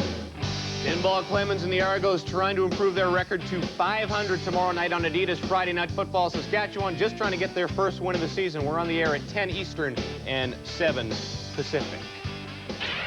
Well, Dave Ritchie has had a good track record in BC, was a coach there with the Lions, won a Grey Cup there back in '94, and a very good performance for his club in the first half. Our Farhan Lalji spoke with the Bombers head coach. All right, in 5. All right, Coach, you've got a 16-point lead on the team that's supposed to be number 1 in the CFL. You've got to be pleased with the first half. Our guys are playing hard. If we can see people with the ball on the ground out there, they wouldn't have them last 3. But that's not my problem. Now, talk about that last play, Milt Stiegel, the big touchdown before the half. Got to give you some momentum. He's a super football player. They're going to have to cover him. We're getting him matched up on the people we want him matched up on, and he's doing a job. What do you say at halftime to him? Well, it's what you all been saying, that we don't have a chance. All right, best of luck, Coach. Back to you. Thank you, Farhan. Dave not sounding too pleased, really, considering his team's doing well. Look at those passing yards.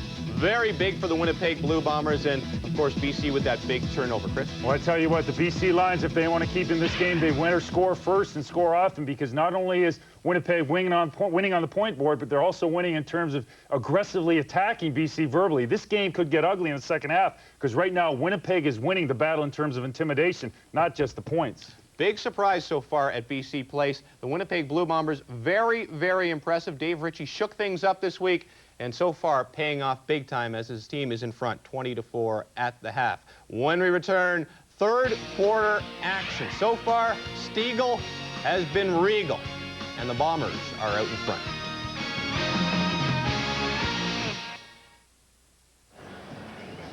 It's the Bombers by 16 at the half, and head coach of the BC Lions, Greg Mons, was not exactly thrilled about the way things transpired in the opening half. Offering Dave Ewell a few thoughts, and he's with Farhan Lalji now. All right, Coach, what do you say to your team at halftime? Well, we just got to go back out and execute, not make mistakes, and shoot ourselves in the foot, miss tackles, miss field goals. We moved the ball offensively. We just made mistakes and cost us, and we haven't put it in the end zone. And defensively, we're just giving up big plays, and we got to shut it down, and we got to tackle. Bottom line, it's just plain old-fashioned football. We're not executing. Any chance you overlooked this team coming into the game? Not at all. We worked hard, and the players were focused. We're just not making the plays. All right, Coach, best of luck in the second half. One play does stand out. 100 yards for Stiegel on a pass. A reception that was made, but he took it the rest of the way, about 95. Well, that's a good point that he makes. You know, they're not finishing plays, whether it be a tackle on defense or scoring, punching it in on offense when you're in the plus territory. Just not finishing those drives. Just one more play, one more catch away from points. Let's get the second half underway.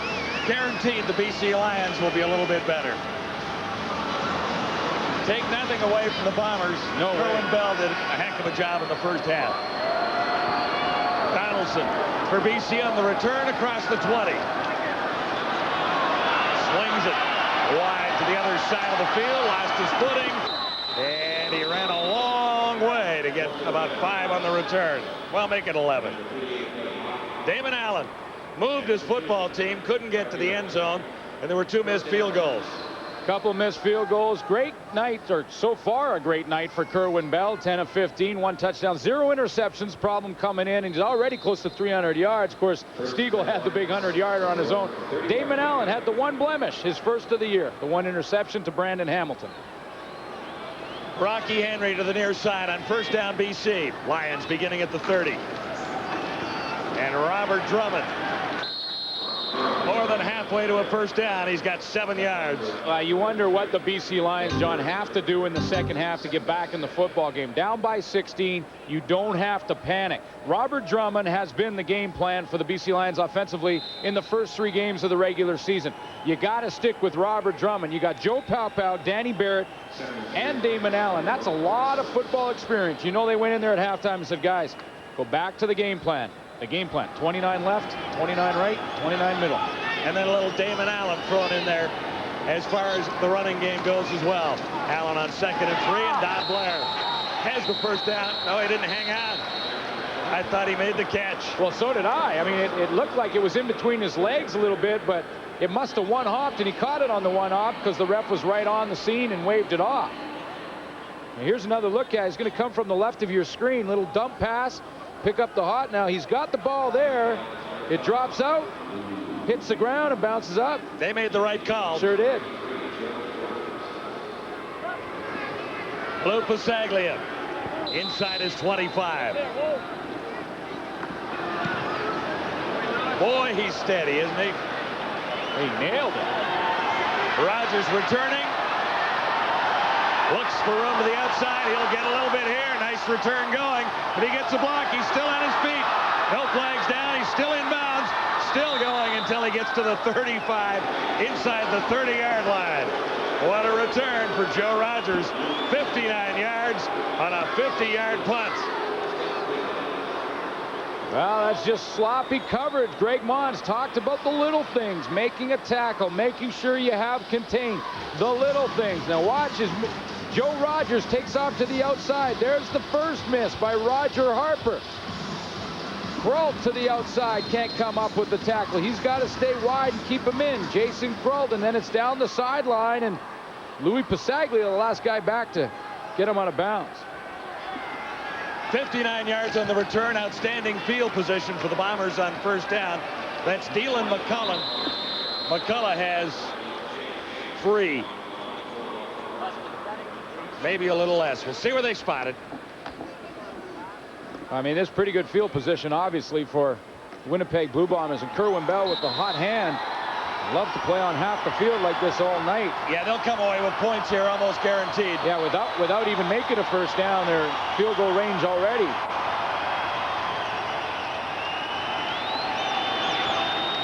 Gain is 2. This is 2nd and 8. Bell has been hot. He'll put it up.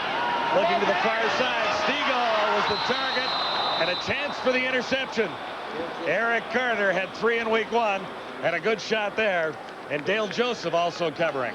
The little things, John, we mentioned it. Greg Mons mentioned it. The little things. Finishing the catch. Think back to the Eddie Brown drop. A missed tackle by Dale Joseph. And now Eric Carter has a chance to wipe out any chance of points for the Winnipeg Blue Bombers. All he has to do is catch the football. reads it perfectly and doesn't finish the play. That's what he was talking about when I'm talking about Greg Mons when he went in. Finish the play. And that will cost the Lions 3 because Westwood puts it dead center. Winnipeg scores first in the second half.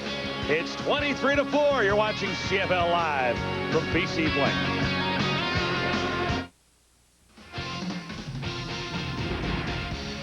CFL Live on TSN is brought to you in part by Gatorade. Is it in you? Well, they're trying to get the BC Lions a little more excited about this football evening. Greg Mons was asked if his team was overconfident coming into this after 3 wins and an error-free week against Saskatchewan last week.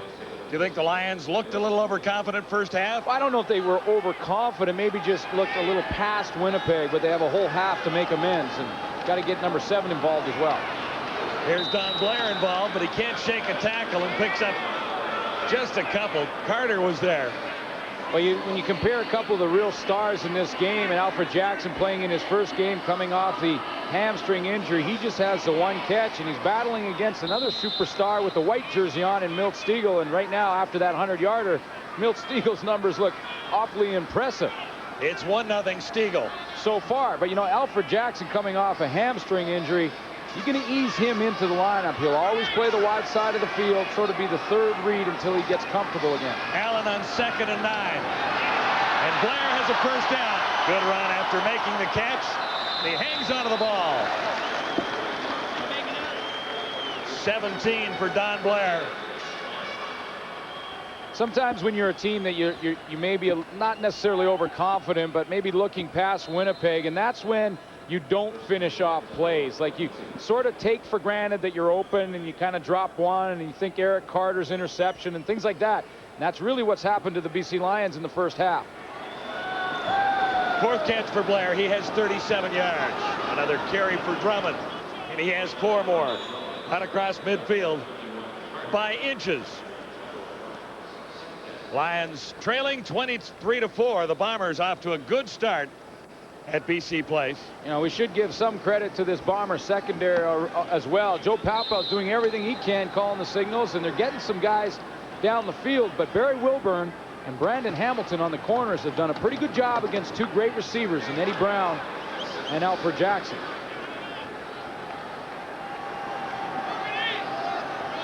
Second and 6.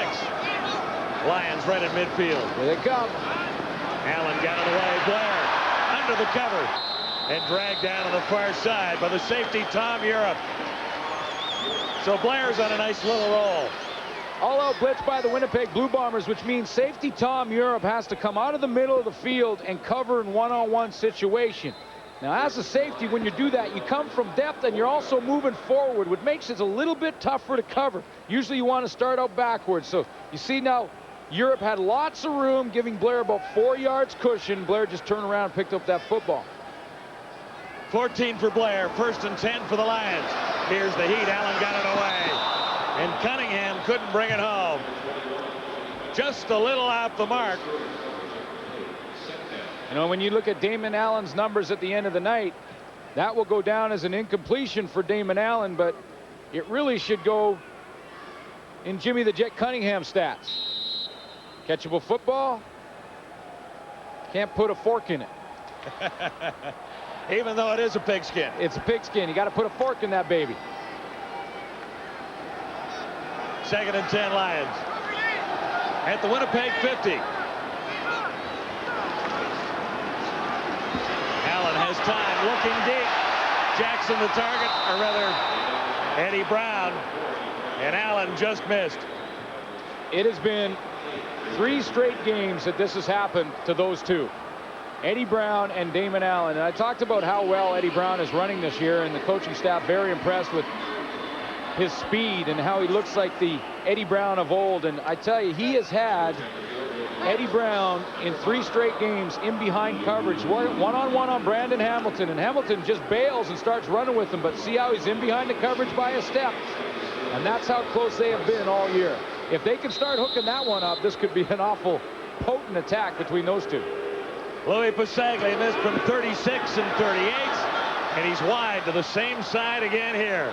Rashid Gale looking for a nice return, and he's got it so far. Lions special teams are struggling as Gale takes it out of the end zone to the 35. Should have been stopped well before that. He should have, and Louis got a hook in that foot tonight. Bombers on top. It's 23-4.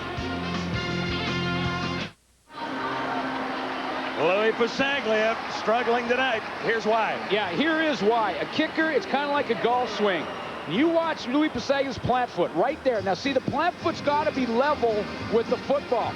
Louis Pasaglia is overstriding the football, and when he does that, his leg comes around late, just like a golf swing, and he hooks the ball to the left. He's pulled 3 of them now to the left. I was like that to the right the other day at Marine Drive. Oh, when I was playing with my brother-in-law, Jim Hamoka. You were slicing? I was going the other way. So your plant foot was slightly behind the tee, I guess. And I now know what I was doing wrong. McCullough has 6. Very impressed with the Bombers' offense tonight, Glenn. Yeah, they really have played well, and it's really a tribute to Kerwin Bell and how he has been able to put together a pretty good game plan with Gary Hoffman and Dave Ritchie and the rest of that coaching staff have decided that they know a little bit more about this Don Lindsay defense in BC. And McCullough gets it again. He's run well. First start for the Bombers, and he has 10 yards there. You're looking at the Bomber backfield, and it looks a little strange. Paul Blackwood started at fullback. Dylan McCullough at tailback. Sean Millington is gone, traded, or at least gone, deleted from the roster. He ended up in Edmonton. And Corey Philpott is watching this one back home. McCullough has 41 yards and a touchdown and 13 carries. And he gets the call again. He's to midfield, maybe 2. You know, the BC Lions be looking for a big play out of their secondary. They're going to need to have some sort of interception, fumble return, because right now Winnipeg is controlling the football, controlling the tempo of the game, and Greg Mons can do nothing but stand there and watch helplessly, because right now Kerwin Bell has control of this entire football game. Mons was looking for his 10th straight win as the Lions head coach in regular season action. Bombers are looking at 2nd and 8. Too high, and it's picked out. Going the other way, Roger Harper.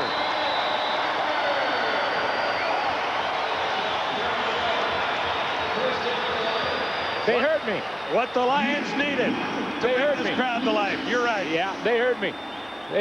We just talked about it. They needed a big play. They got one from Roger Harper, the safety, number 24 in the middle of your screen. Kerwin Bell's had some success down the seam, but not this time. Harper reads it, finishes the play by making the catch, something that this team has struggled with in the first half, and now he's got his team some momentum.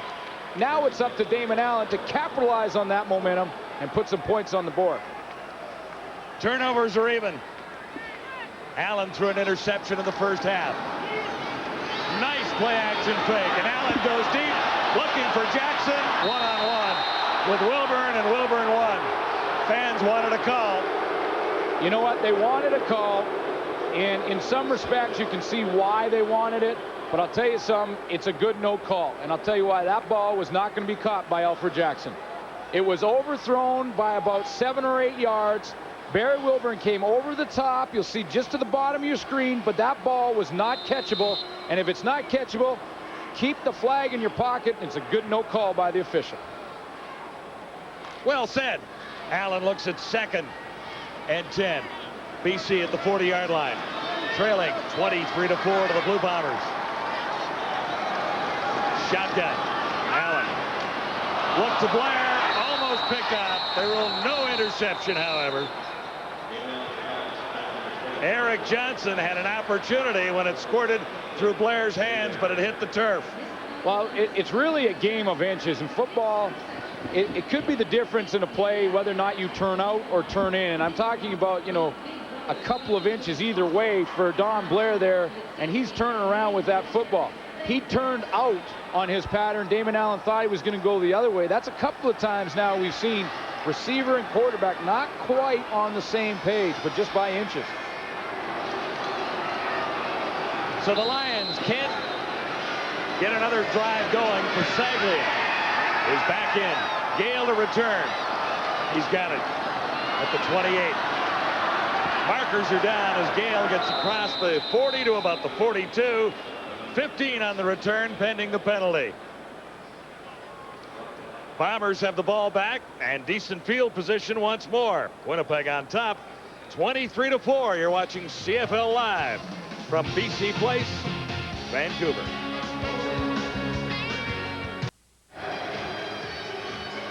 These guys aren't dancing to the music. I wonder why. Well, one's nervous trying to hold the lead. The other's wondering how he can get back into this football game. You know, you talk at the press conference yesterday, and listening to Dave Ritchie was interesting. A lot of the media said, you know, you guys pretty much have no chance in this game. Red hot BC Lions. You guys are struggling with turnovers. Dave Ritchie just gave a big smile to the media, and he said, you know what? We're going to come and compete. And the mark of a Dave Ritchie football team is that they always play aggressively. They're always going to come after you, and that gives you a chance. And I know Greg Mons was in there just telling his team, look, we cannot look this team past this team. But they did a little bit in the first half. I think they did. Mike Beamish, Vancouver Sun, wrote yesterday, look for Drummond to run through the Winnipeg defense like the Trans-Canada Highway. Not so far. Not so far. And they probably cut that one out in the Winnipeg locker room, put it up there so they had one other tool to motivate them. And Kerwin Bell has had a nice night. Dylan McCullough has run hard. In his first start of 1999, he has a couple there.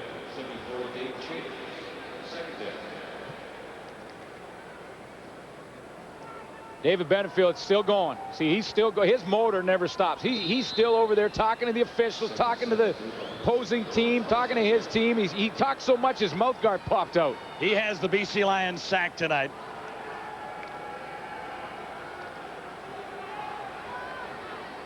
We're looking at 2nd and 8. The Bombers at the 27. Kerwin Bell looks to the near side. He has his favorite target, Milt Stiegel, but he was wrapped up in a hurry. Carthon was there. A good swarming tackling by the Lions because Winnipeg wanted to try and run what's sort of a rub play where Milt Stiegel goes underneath a pick, try to spring him to the outside, and then he can use his speed. But Carthon got out there and made sure he made a secure tackle. He knows what happened in that first half when Milt Stiegel made a big thing out of a little thing. You mean the 100-yard run? Yeah. Or at least the 95-yard run after the 5-yard catch. Yeah, 5-yard catch, 95-yard run. Here's Cameron. And here's Jimmy the Jet Cunningham. Lost his footing at the 35, -3 on the return. Cunningham had a 47-yarder in the opening quarter, but he's been well covered since. Well, and he keeps pushing the corners. He keeps trying to get the wide return on this Winnipeg team, and they're doing a pretty nice job containing him. At least they have in the second half of this football game. He needs to hit one up the middle. Damon Allen, those are so-so numbers for him based on his performance prior to this in '99. Yeah, and, you know, a lot of drops tonight. A lot of drops, and he's missed Eddie Brown deep. He missed Alfred Jackson deep by about 3 yards, and it's been that close for Damon Allen tonight. Play action fake to Drummond. Allen sprints out, has Blair. He was wrapped up immediately and then lost the ball. Bombers may have it. Grant Carter has the ball, and it'll be a fumble. Recovered by Carter. Yeah, and this is concentration. Greg Mons talked about it at halftime. Finishing plays is concentrating on the little things, and Don Blair just lost concentration with the football. He's going to run the little curl pattern. Once he gets out here, catches the ball, Damon Allen's just going to dump it to him. Now he has it securely, but he doesn't put both hands around it. Brandon Hamilton slaps it away. Grant Carter comes up with it. Big turnover. Lions were error-free last night in their victory over Saskatchewan, or last week, I should say, and they made a few tonight. Here's Dylan McCullough, and you can't stop him tonight.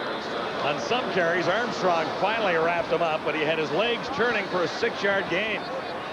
Chance to play, and he's trying to show the coaches why he should be there every week. Well, you know, Corey Philpott started the season with a 100-plus rushing yard game against Hamilton in a losing effort, and then, you know, they put them both on the roster in week 2, and that didn't work out well as far as their ratio goes. So Dave Ritchie had to go back to one import tailback, and this time he's given McCullough a chance, and he's played pretty well. Had a couple catches tonight as well. Here's Kerwin Bell. He'll get the first down. Stiegel inside the 25. See, the Lions elected to rush 3 guys that time. They just went with David Benefield, Johnny Scott, and Herman Smith on the rush. It's 3-on-5. There was no pressure on Bell, and Milt Stiegel found a hole. Now, you think if you're just going to rush 3, that you should have pretty good coverage down the field.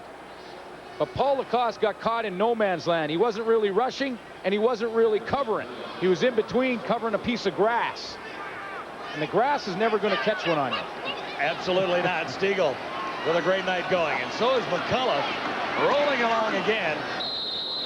He's run impressively in the second half.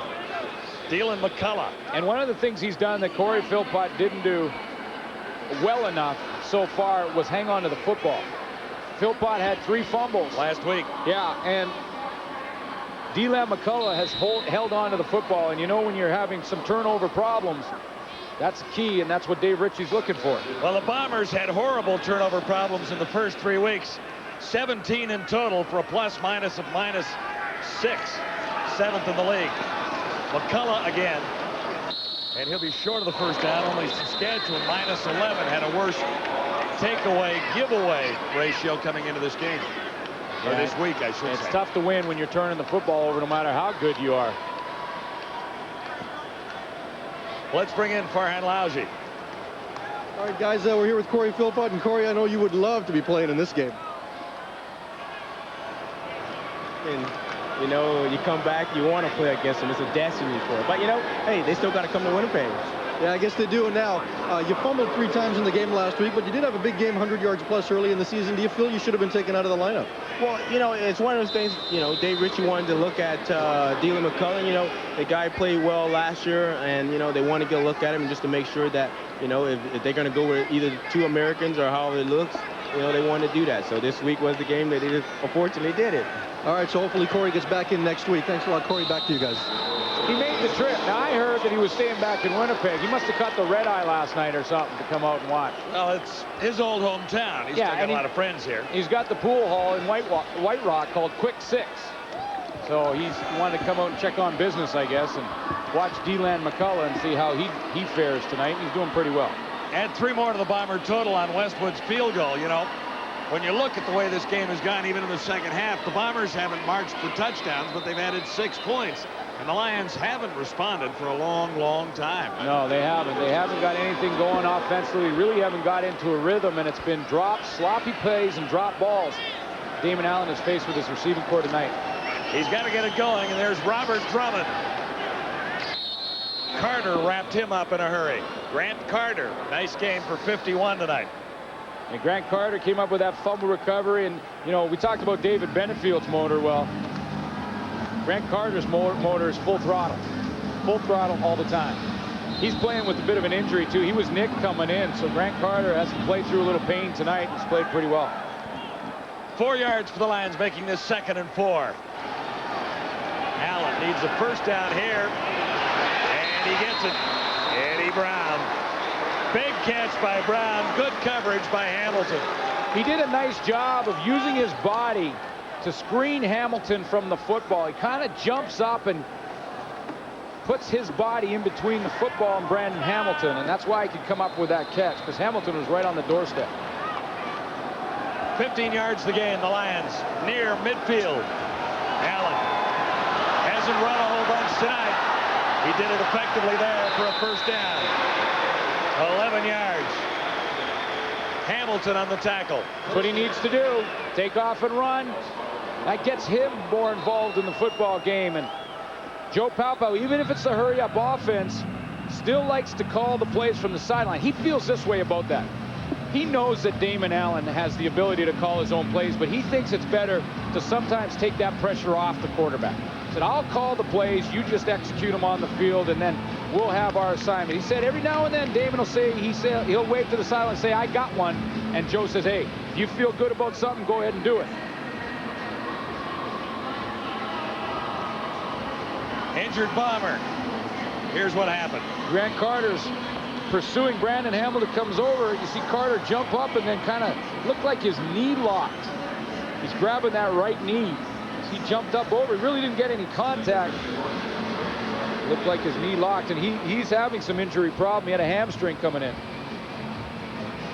You know, and sometimes when you got a little nick, like a hamstring injury, you don't run the same way. Your running motion isn't consistent. You may favor it a little bit. He went down almost stiff-legged there, didn't he? Right. Stiff, and he landed on a stiff leg. Yeah, you favor it a little bit. You don't kind of extend your leg fully or bring it back fully, and then all of a sudden you'll get another injury somewhere else down the road, like jamming your knee. He's a warrior, though, and he won't be out for long. No, I'm sure he'll be back. Almost positive of that. Allen, nice little drive going.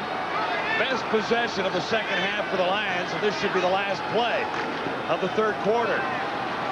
Allen looks deep. Jimmy the Jet, the target, and again, it's about 5 yards, maybe even more, too far. Had a man open, couldn't hook up. That's the third quarter. 1 to go on CFL Live. James? You're watching the CFL Live, and we're at the quarter. Brought to you by 1-800-HI-IT'S-ME. It's the cheapest way to call. Collect. You know, the last few seasons, the BC Lions have had a nasty habit that once or twice a year, always at home, they will absolutely stink the joint out. And let's face it, that's what they're doing tonight. I guess they're trying to get it out of the way early in the season, Chris. Well, hopefully they'll get it out of their system, because it is the truth. The fundamentals of football, they're not executing very well about. We have two great examples.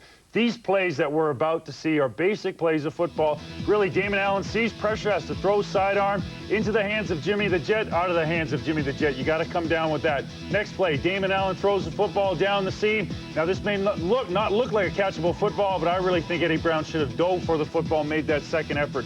Sometimes it's really hard to assess because you're not there, you're not the actual player. But those two key plays, they kind of look like the fundamentals of football right now are not being executed in this game for BC. You're right. Catchable or not, the timing is just a little bit off. Now, as for the Winnipeg Blue Bombers, you know, last year they were 2-16. They were awful. This year, if they hadn't turned the ball over so much, they could be chance to go 3-1 tonight, possibly even 4-0. Got to give Dave Ritchie credit. This is a team that's been turned around. I give Dave Ritchie a lot of credit, because I thought in the Montreal game that they were behind the 8 ball in terms of developing as a team, but now they're getting ahead. This has been a big, good performance for the Winnipeg Blue Bombers. Impressed me. All right, fourth quarter action. The Bombers just 15 minutes away from improving their record to 2-2 and matching their win total for all of last season. Let's send it back to Vancouver. Here are the numbers through 3 quarters. Brought to you by Castrol. Get out your fancy marker there and tell me what you see. Well, here's what I see. I see that this number for the BC Lions could be a 2 if it weren't for drop passes. Interesting point. 365 net for the Bombers, 237 for the Lions. We would have bet the reverse would have been true coming into this ball game. But in fairness to Winnipeg, at 1-2 on the season, Kerwin Bell has had a nice night. The Bomber receivers have held on to the ball. And while Allen hasn't had a horrible night, he's had some problems hooking up, and he's had a few drops. Yeah, and Damon Allen has been throwing the long ball on a line. He really has been throwing like darts down the field, and he's had receivers wide open. And sometimes when a receiver breaks wide open, it's better to lob it up a little more, put some more air time underneath the football, and let the receiver just gather it up. Right now, Damon Allen is trying to hit his deep ball right on target. Allen looking at 2nd and 10, another crucial down for the Lions. Drummond hangs in the block. Allen has Eddie Brown, who's out of bounds. 10 yards the game. Don Robinson was with him stride for stride and forced him out. Well, it is a good drive, a successful drive for Damon Allen. He hasn't hit the deep ball, but he's finally hooking up with Eddie Brown, and they're hanging on to the football, and that's been the difference in this drive. They need 7 here. They have to get to the end zone.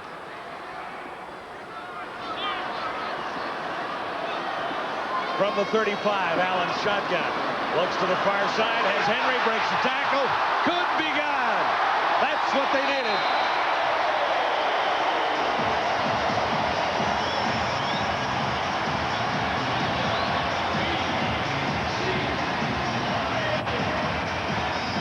34 yards, a little life at BC Place Stadium. Well, you called it, John. You said they have to score the major.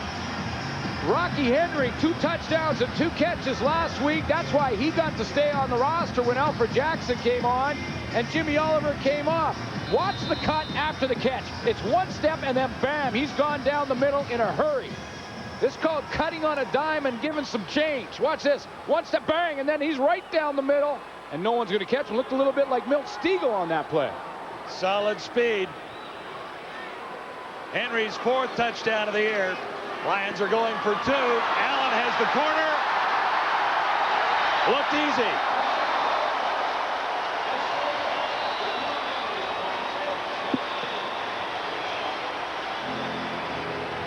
At last, it took 3 quarters to get the lumberjack up the pole, but the Lions have their first touchdown at BC Place tonight.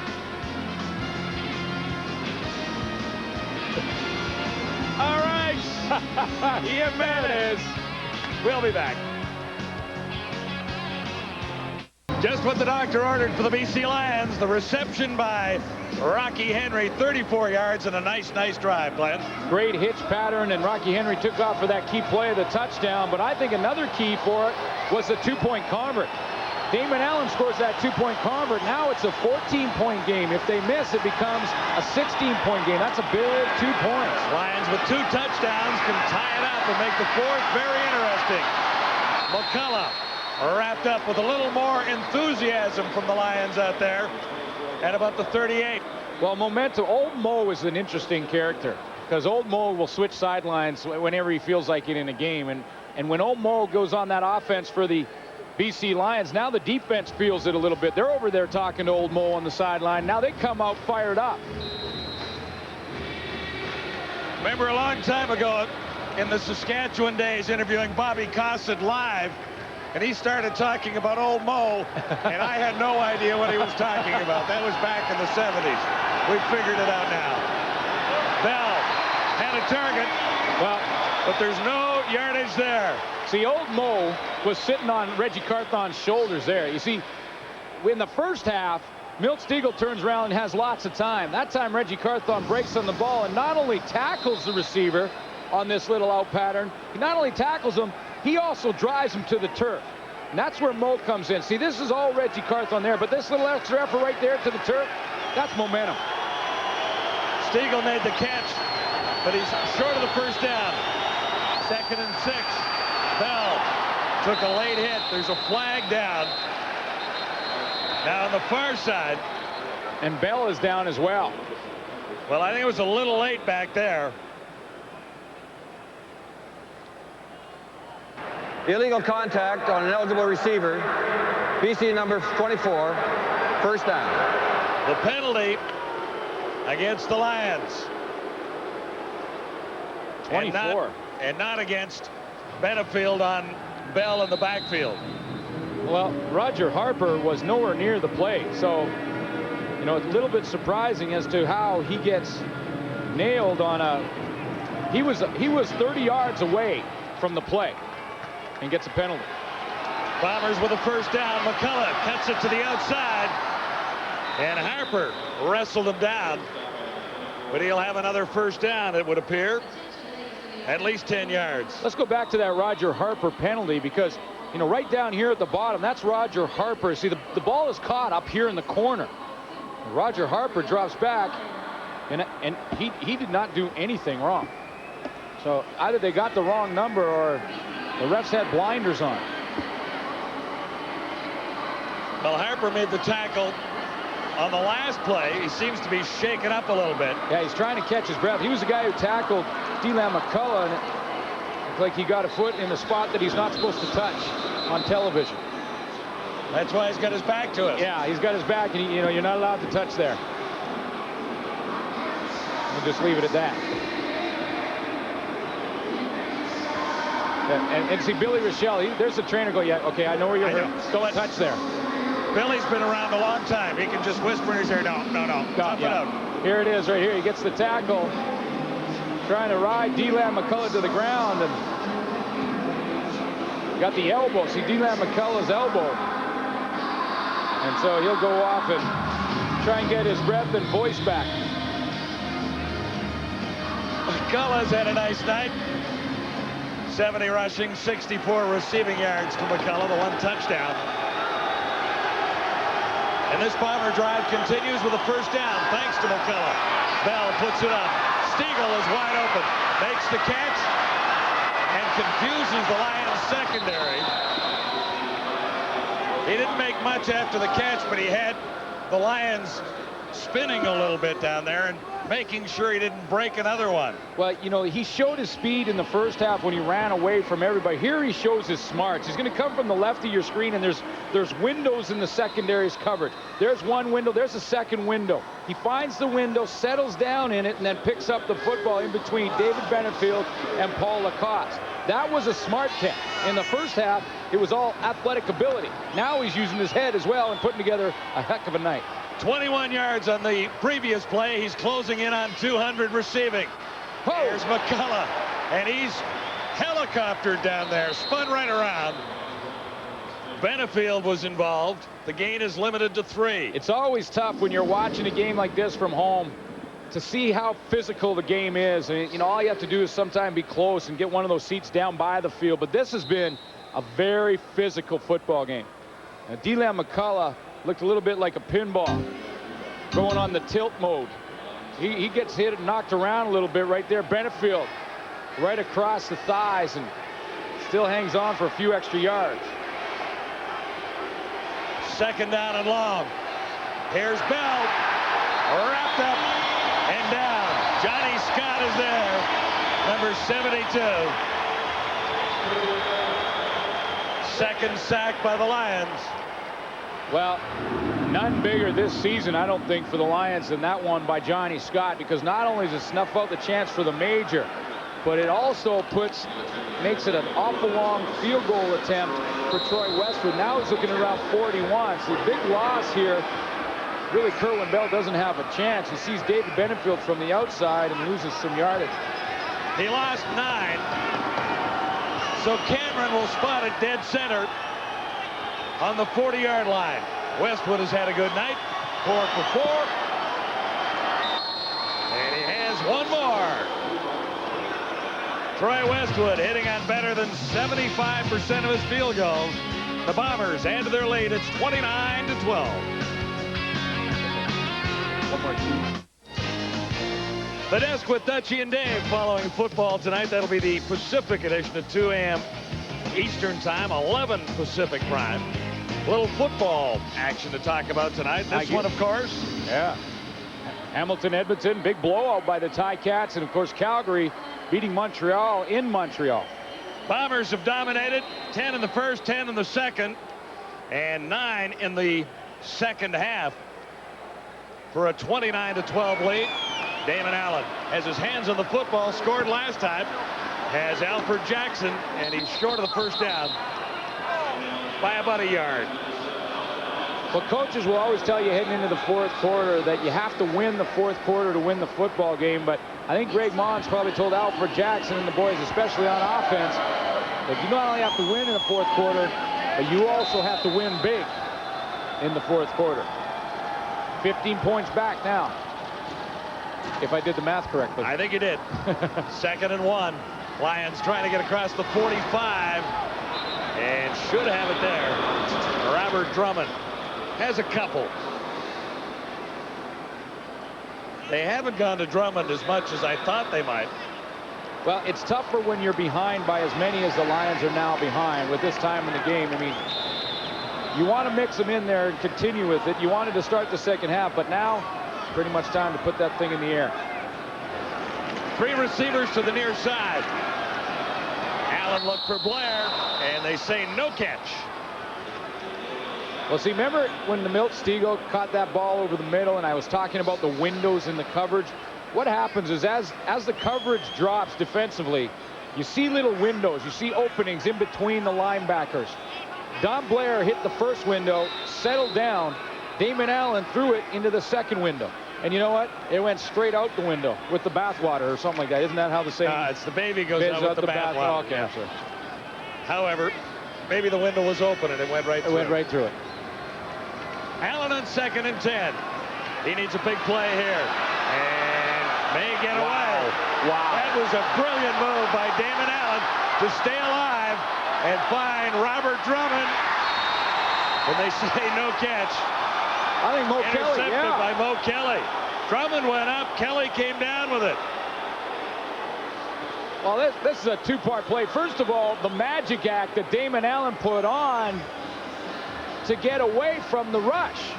I mean, I thought he was caught 3 or 4 times back there. I mean, first of all, he makes a great move to bounce to the outside. Now, Grant Carter has him there. Now, watch this move. Now you see me, now you don't. Tyrone Rogers can't get him. The chase is on, and then the magic hat, or the magic trick for Damon Allen went bad here. This is where he reached into the hat and didn't come up with the rabbit, because Mo Kelly took the football away from Robert Drummond. Yeah, it was actually a jump ball. They both went up for it, and 24-1. Maurice Kelly. So Allen has thrown 2 interceptions tonight and none in his previous 3 games. 5 yards for McCullough.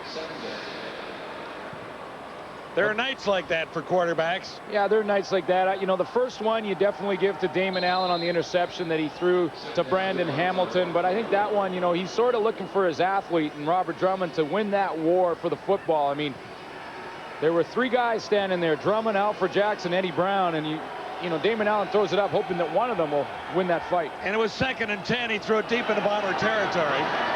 So it's almost like a punt, although he didn't get quite the number of yards out of it. Hamilton makes the tackle after a 12-yard gain by Joe Rogers. Well, Joe Rogers just wins the battle. I mean, Reggie Carthon breaks and really puts his hand on the football, but the concentration by Joe Rogers is tremendous on the play because he sees the hand of Carthon but still comes up with the football. So when you talk about watching the ball all the way into your hands, well, that's what Joe Rogers did. Another first down for Winnipeg, another carry for Dylan McCullough. And the gain is 5. Well, by continuing to run the football on first down to Dylan McCullough, it does a couple of things. It puts you in second and medium, which every offense loves to be in. It also kills more time on the clock. And what Dave Ritchie wants to do now is burn up as much time as he can and slowly move that football into some field goal range so he can add to his point total. But the key is more the clock than the points now. The Bombers can be happy with field goals chipping away. The Lions have to come back with touchdowns, and they have to start soon. Another first down. Kerwin Bell has been very impressive tonight. That's Robert Gordon making the catch there. Had an interesting conversation with Robert Gordon yesterday in their practice. Robert Gordon in the offseason got a chance to be in a movie with Al Pacino. Oh, yeah. One of my favorite actors. The movie is called Any Given Sunday, and it's about football. And I was asking him, I said, well, I guess your role was obviously a football player. And, you know, he said, yeah, I was a receiver. And they had Dennis Quaid was the quarterback. And I said, well, what kind of quarterback is Dennis Quaid? He said, terrible. I told him right after we were doing the movie, keep your day job because you can't play football. Yeah, a football movie is always fun. Well, when you see the movie, Any Given Sunday, when you watch Dennis Quaid throw that long bomb, special effects. I'm sure they might be able to cut a few things in. Yeah. Now, Pacino's the coach, right? Pacino is the coach, that's right. Any Given Sunday is the name of the movie, and Robert Gordon got a chance to. He actually had some speaking parts. Now, he said whether or not that ends on the cutting room floor, I don't know, but. Nice fake here by Kerwin Bell. Held Antonio Armstrong just for a split second there. Any Given Sunday about the NFL. Yeah. Look for it. It's an Oliver Stone movie, so that makes it interesting, too. Just missed. Bell looking for Rogers. 5:45 to go in the final quarter at BC Place. Bombers have been very impressive tonight. And if they hang on and win, they'll be tied for second spot with the Hamilton Tiger Cats at 2-2, setting the stage for an interesting game tomorrow on Adidas Friday Night Football. The Argos at 1-2, facing the Saskatchewan Roughriders at 0-3. You know, John, this is a key play right here for the Winnipeg Blue Bombers. This is a long field goal. It's going to be about a 50-yarder. If Westwood misses this field goal, Dale Joseph a chance to return it. And he does miss it. Joseph. He'll give up the single. He'll give up a single here, take the field position, and try and get something going. Well, you know, if they wanted to run it out, they'd have put Jimmy the Jet back there. I guess that was fairly evident when you saw who was in the end zone. It's the Bombers on top, 30-12. On the right, last week's Bomber tailback. On the left, this week's Bomber tailback. The audition continues. Deland McCullough, pretty nice night. Kind of a blue-collar night for McCullough. 83 yards rushing, 64 yards receiving. You know, nothing real flashy. Just kind of pounded away at it. 22 carries. Compare him to Robert Drummond, who is leading rusher in the CFL coming into tonight. And McCullough has won it so far. On first down, Jimmy the Jet can't make the catch. He was open. Brandon Hamilton was covering.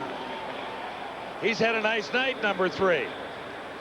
Yeah, he has. He has really responded. Last year, Brandon Hamilton had knee injury, and he had to play pretty much the entire season with a knee brace. And I used to joke with him because I've never seen a defensive back with a knee brace, but he's made some big hits tonight. One on Drummond early, and whoo, that one on Jimmy Cunningham separated the football from the receiver.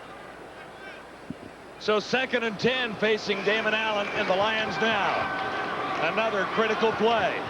He has a first down. Well, he's a little short on Don Blair's catch there. But they're in 3-down football. Yeah, they're going for it. Yeah, they have to.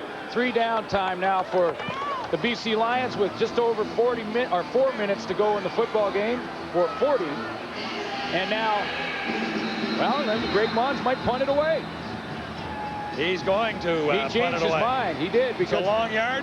Yeah, it is. Well, it's a couple of yards almost. And Damon Allen had the team lined up to run a hurry-up play with 2 yards to go on 3rd down, but then Greg Mons had a change of heart and thought, well, with 4.5 minutes, punt it away, 2 plays, get the ball back in better field position. But at some point, I mean, you're in 3-down football pretty soon, if not right now. Pasaglia, with 4:26 to go, nails the Bombers deep with a decent bounce. And no chance for a return. There's a flag down back near the line of scrimmage. 46-yard punt, no return.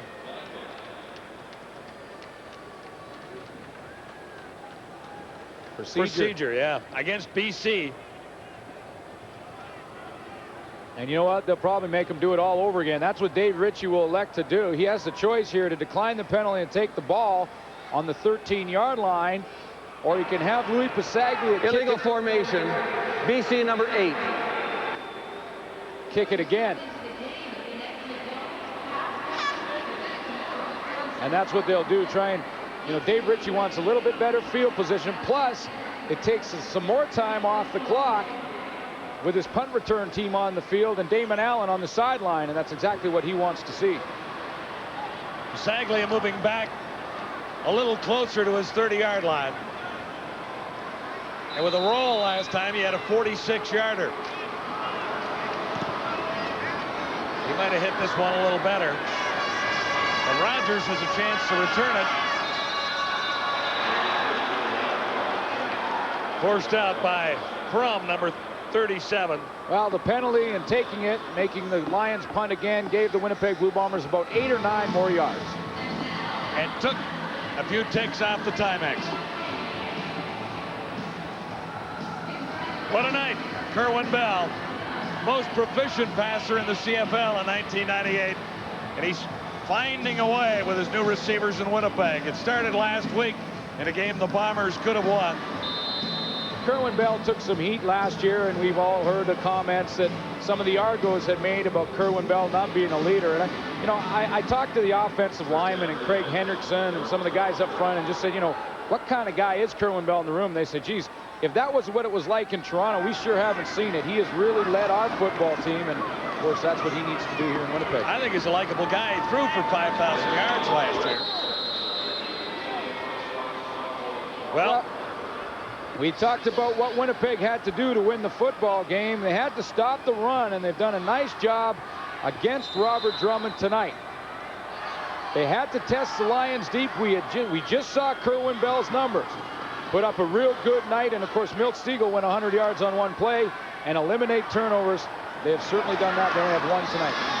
One tonight on an interception. Almost another there. Flag goes down as Stegall takes off. He stole that right out of the hands of the defender. See what the flag is, but you're right. Dale Joseph had a chance at it.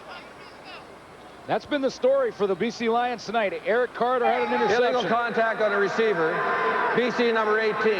Penalties decline. First down. 13 yards to gain. Ron Davis was called. You know, and again, I start to question some of these penalties away from the play. I mean, it has nothing to do with the outcome of the play, and yet you saw Roger Harper early in the game get nailed. Davis on that particular instance. Dylan McCullough, one of his best runs of the night. Off the right side for 11 yards. The Bombers continue to roll along into the final 3 minutes. The stadium at BC Place. The blue and gold headed for their second win of the year. Coming into tonight, Kerwin Bell hit on 57% of his passes. I would think that number's up a little higher by the time he finishes this evening. He was solid last week and looks very comfortable out there tonight.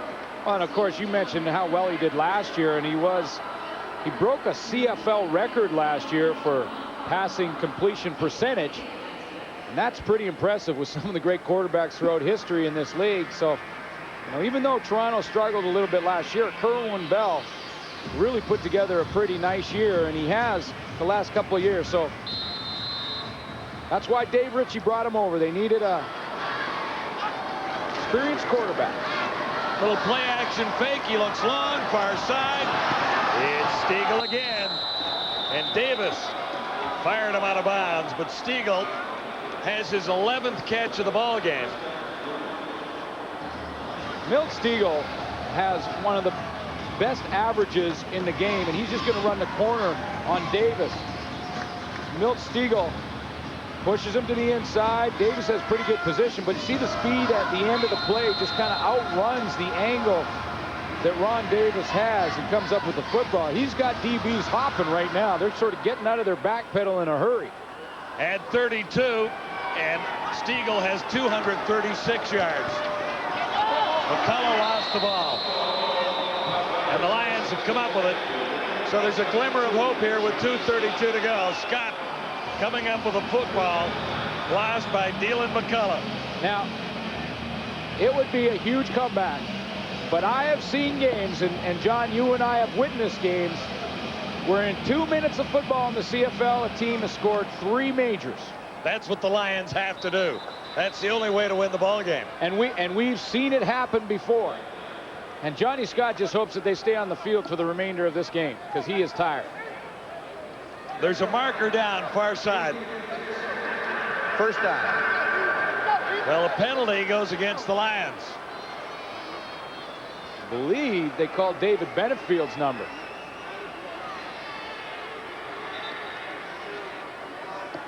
So the Lions will begin back inside the 15-yard line at about the 13. Damon Allen needs a bit of a miracle here.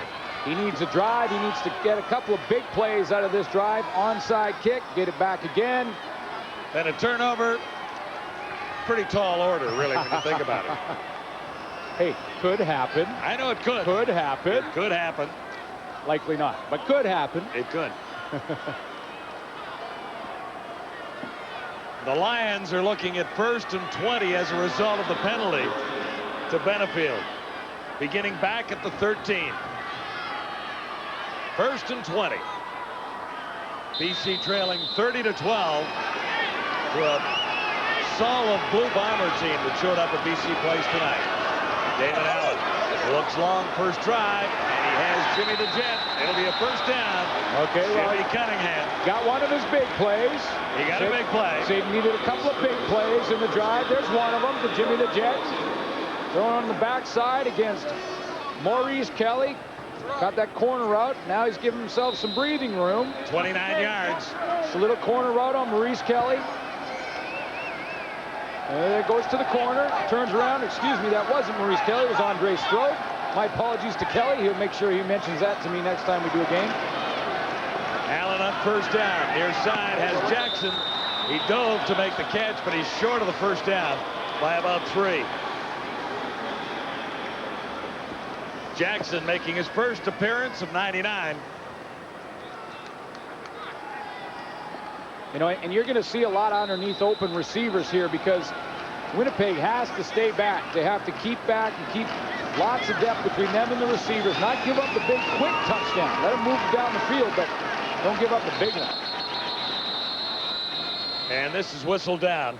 Yeah, the Bombers can afford to give up a touchdown on a drive. Sure. As long as they can take some more time off the clock. In fact, they can give up 2 touchdowns and still win the ball game. Yeah, your defensive thought right now is, and the mentality is, give them 5-6 yards and a headache. Let them throw it underneath and then come up and make the tackles.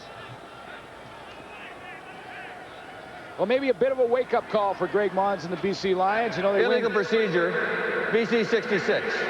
They win 3 straight, look pretty impressive against all Western Division opponents. You know, really 4-point games. They beat Calgary, Edmonton, snapping the Edmonton Eskimos' 21-year home opener winning record. Yep. And then, of course, beating Saskatchewan last week. So a little bit of a wake-up call here against Winnipeg. Allen takes out. He'll have the first down and a yard or 2 to spare across midfield as Allen picks up 12. You want to get the first down. You know, now the Winnipeg defenders now too, they're just walking around. See, they take as much time as they can to get back in position so that the ref will blow it in, get the clock running. Allen has Eddie Brown. This will help the numbers. Brown has 12. Minute 48 to go. At the stadium at BC Place, the Lions are moving the football effectively against a Bomber defense that's giving up a little bit more than they were earlier. Oh, yeah, they're backing way off. Yeah. Missed him that time. That was Jimmy Cunningham, number 21. Couldn't get to it. Well, I couldn't get to it because Damon Allen had to throw it outside and away because he had Tyrone Rogers right in his face. So a little bit of a pass rush from Rogers created that incompletion.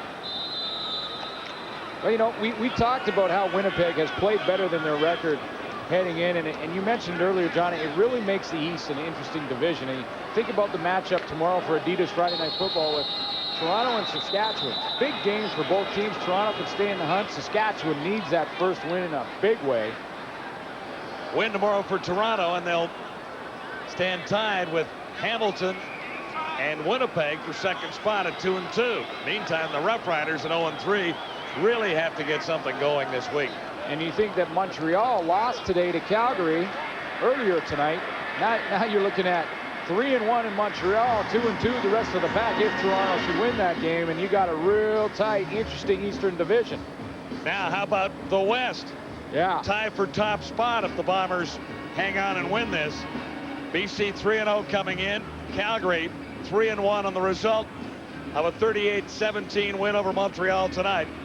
Which sets up an interesting week 5 for the BC Don't they play Lions. next week against Calgary? BC, in Calgary, McMahon Stadium. Yeah. First place on the line there. First place on the line. So the West will be interesting. And you know what I'm looking forward to seeing tomorrow night is Saskatchewan. Who plays quarterback? I mean, here's the standing. Saskatchewan looking for that first win. We created a bit of a quarterback country. We tried to anyway. I don't know that we tried, but it seemed to be there on the field. Yeah, it seemed to be there. And Damon Allen. Cunningham couldn't bring it down. Hamilton couldn't bring it down either, defending there. Reggie Slack has struggled in the first 3 weeks of the season. And he had a tough week last week against this BC Lion defense, yeah, no question. He really did, and this has been the story for the Lions. I mean, that was a tough one, but Jimmy Cunningham usually comes up with that catch, and they've dropped a bunch for Damon Allen tonight. So you really can't put this one on number 9's shoulders. Well, a couple early missed field goals got the Lions out of sync as well. Allen has Cunningham. Cunningham inside the 30. He'll get the first down to keep this drive alive. But, you know, talking to the Riders about, just get back to that point about Reggie Slack, he struggled, no question about it, and he really struggled last week, like you mentioned. Steve Sarkisian came into the game, put together a couple drives. Now, they had a big deficit to overcome. So they're playing soft, much like Winnipeg right now. But it'll be interesting to see what Cal Murphy does with his quarterbacks. Here's Allen looking to the end zone, and flags are everywhere on the coverage on Alfred Jackson. Yeah, Alfred Jackson drew the flag. Dave Ritchie knows it, because that's another ball that looked to me like it was thrown out of the back of the end zone. But because Alfred Jackson sort of paused a little bit. Forward pass interference. Winnipeg number 1. Watch how Alfred First Jackson down. at the back of the, see at the back of that play, sort of hesitated and paused, and it made it so that Barry Wilburn ran over him. Now Wilburn looks at the replay on the big screen here, and he goes, wait a minute, now that ball was thrown out of the back of the end zone. No way he catches that pass. 10th play of this drive. It's taken the Lions too long to find the end zone. They get 3 cracks at it from here. And it looks like Allen will need another one. No indication there. No, he didn't make it, and that took some valuable time off the clock. 1:10 to go. And time has run out on the Lions and Greg Mond's nice 9-game win streak. Well, you know, when the Lions eventually, if they do get in the end zone here, it sets up, even though the chances of them coming back are slim to none, and none's already gone, but it sets up one of my favorite plays in the game. Onside kick coming up after the touchdown. It's the onside kick, and it's like target practice.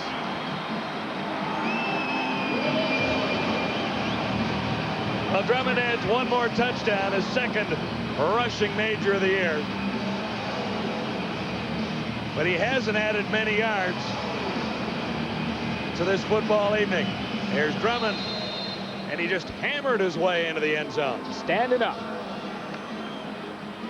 From the 1-yard line, you go in standing up. It's a pretty strong running back. Lions will try for 2 again. Allen got it the last time. Scampered into the end zone with all kinds of room to the near side. This time he looks to put it up, and it's batted down. Marker down at the 5. Flags are down again. 1:04 to go. Well, they might get another chance at the 2-point convert. So it was offside, but looked like Dave Ewell was, the indication was offside Winnipeg. Offside. Winnipeg number 1. That's bad sequence for Barry Wilburn. Got the interference call to set up the 1-yard touchdown and gives BC another opportunity from here. Ball now a little closer to the goal line for a 2-point convert try.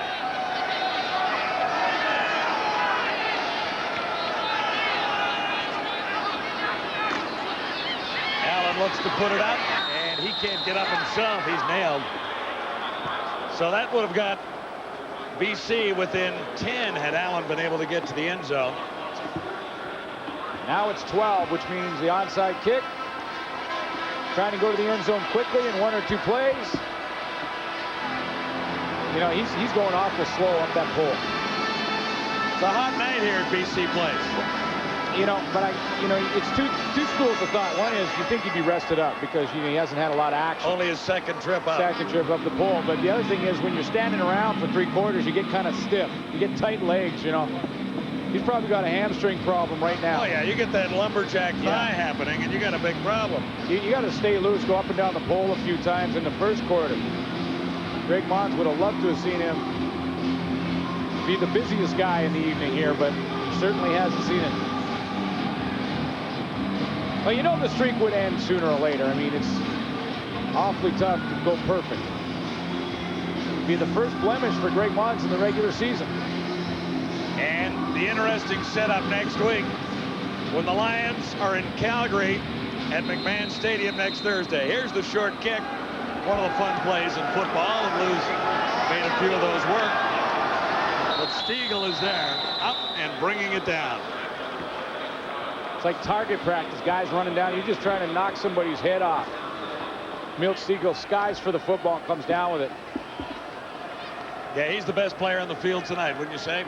Absolutely. Huge night for Milt Stiegel. 236 yards, receiving the 1 touchdown, and the big play that broke the Lions back heading in at halftime, 100-yard touchdown reception.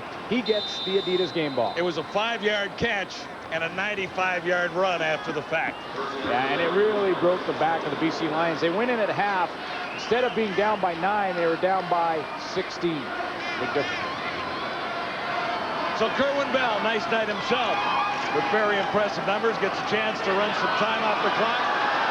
Dylan McCullough has another nice run. He's down to the 30. 1:01 to go. Yeah, with the Adidas game ball, you could almost give an honorable mention to Dylan McCullough and to Kerwin Bell, who's both played pretty well offensively. And Dylan McCullough gets a chance to pad his stats a little bit as the night wraps up. 117 yards on 26 carries for McCullough now. Give credit to that offensive line for Winnipeg. They've really opened some holes for Dylan McCullough. I was going to say not this time, but he made it happen himself. Got away from Benefield. Now this is a situation where the BC Lions, they hear about all the great talent they have all year. They get off to the great start, and they start to believe it. You start to believe some of the things that you read, how good we are and how good this team could be and how good it is right now after 3 wins. Like, look for Robert Drummond to run through the Winnipeg defense like the Trans-Canada Highway. Right, and then you start to feel that, maybe we can just show up. And that's all it needs to happen for us to win the football game, because, the opposing team will just be so intimidated by our great talent that they'll just lie down. Well, Johnny Scott's lying down for injuries, and the BC Lions approach this game with not quite the same intensity they did the first 3 weeks. No, they might have read the headlines a little bit. Slacked off in the first half, and then really they couldn't put it together. You see Greg Mond shaking his head, because that he did everything in his power to make sure that the Lions wouldn't think that way. But it's human nature. It's like when you say a team goes the regular season and then all of a sudden turns up the intensity in the playoffs, and you wonder, how can you do that? How can you physically turn it up? Don Matthews used to say, if you turn up your intensity in the playoffs, you've been selling us out during the regular season. Yeah, not 100%. You're not giving 100%. us 80, right? Right, but it's human nature. For some reason, when the games become more important, you just get up a little more. And then when you get on a bit of a winning streak, sometimes you can get into that little bit of a lull, come out a little flat, and that's what happened to the Lions. It's like you with those 4-footers. Yeah, the get a little bit relaxed. You're a little relaxed. You can make the putt. No, I'll drain this one and then watch it ring around the lip and fall out. Yeah, that's what I smile. I really think that's kind of and then I get the 4 putts and I'm all board. That's when the club does the helicopter. McCullough for a couple more. Talked about the great night for Milt Stegall, and he gets the Adidas game ball. We shouldn't overlook this guy, Kerwin Bell, 18 of 27, almost 400 yards, 1 touchdown, 1 interception. And he played for Dave Ritchie tonight, really turned in a nice ball game. But Stegall was a little more spectacular in that sense, in the sense of what his contribution tonight. Kerwin Bell was steady and very much in control. So it's pretty close, but we voted the other way. That's a good way to put it, John. He was in control of the game from start to finish. He really was. This should be it. The Blue Bombers get win number 2. Dave Ritchie likes playing football at BC Place, doesn't he? He deserved the win tonight. Greg Mons gets his first loss of the year and a shot at the Calgary Stampeders next week. Sets it up next week, and it sets up an interesting game tomorrow night in Taylor Field with Toronto facing the Saskatchewan Roughriders on Adidas Friday Night Football. That'll be fun to see. And we'll be in Taylor Field in time for that one tomorrow. Dave Ritchie had a game plan tonight and won another big one at the stadium at BC Place. Winnipeg 30, BC 18. CFL Live on TSN is brought to you by Castrol GTX Drive Hard. And by Molson Canadian. Here's where we get Canadian. All right, welcome back to TSN Football Control. James Duthie here. The Bombers now just 1 win shy of their grand total from last year when they were 3-15. Dave Ritchie has this program turned around. Key tonight, they did not turn the ball over. And as for BC, well, Greg Mons finally knows what it's like to lose a regular season game as a head coach. He falls to 9-1. We're already looking ahead to tomorrow or today, depending on where you are. Adidas Friday Night Football. Argos and the Rough Riders, 10 Eastern, 7 Pacific. Reggie Slack and the Riders desperately need to get something going. They're looking for their first win of the year. Coming up in just a half hour's time, it's Sports Desk, the big story, the Dominator. 1 more year. That's it. Coming up next on the network, Motoring 99. All your information on automobiles and other moving vehicles. Nobody's perfect in the CFL anymore. Als fall to 3-1. Lions fall to 3-1. This has been a presentation of TSN, Canada's most watched sports network.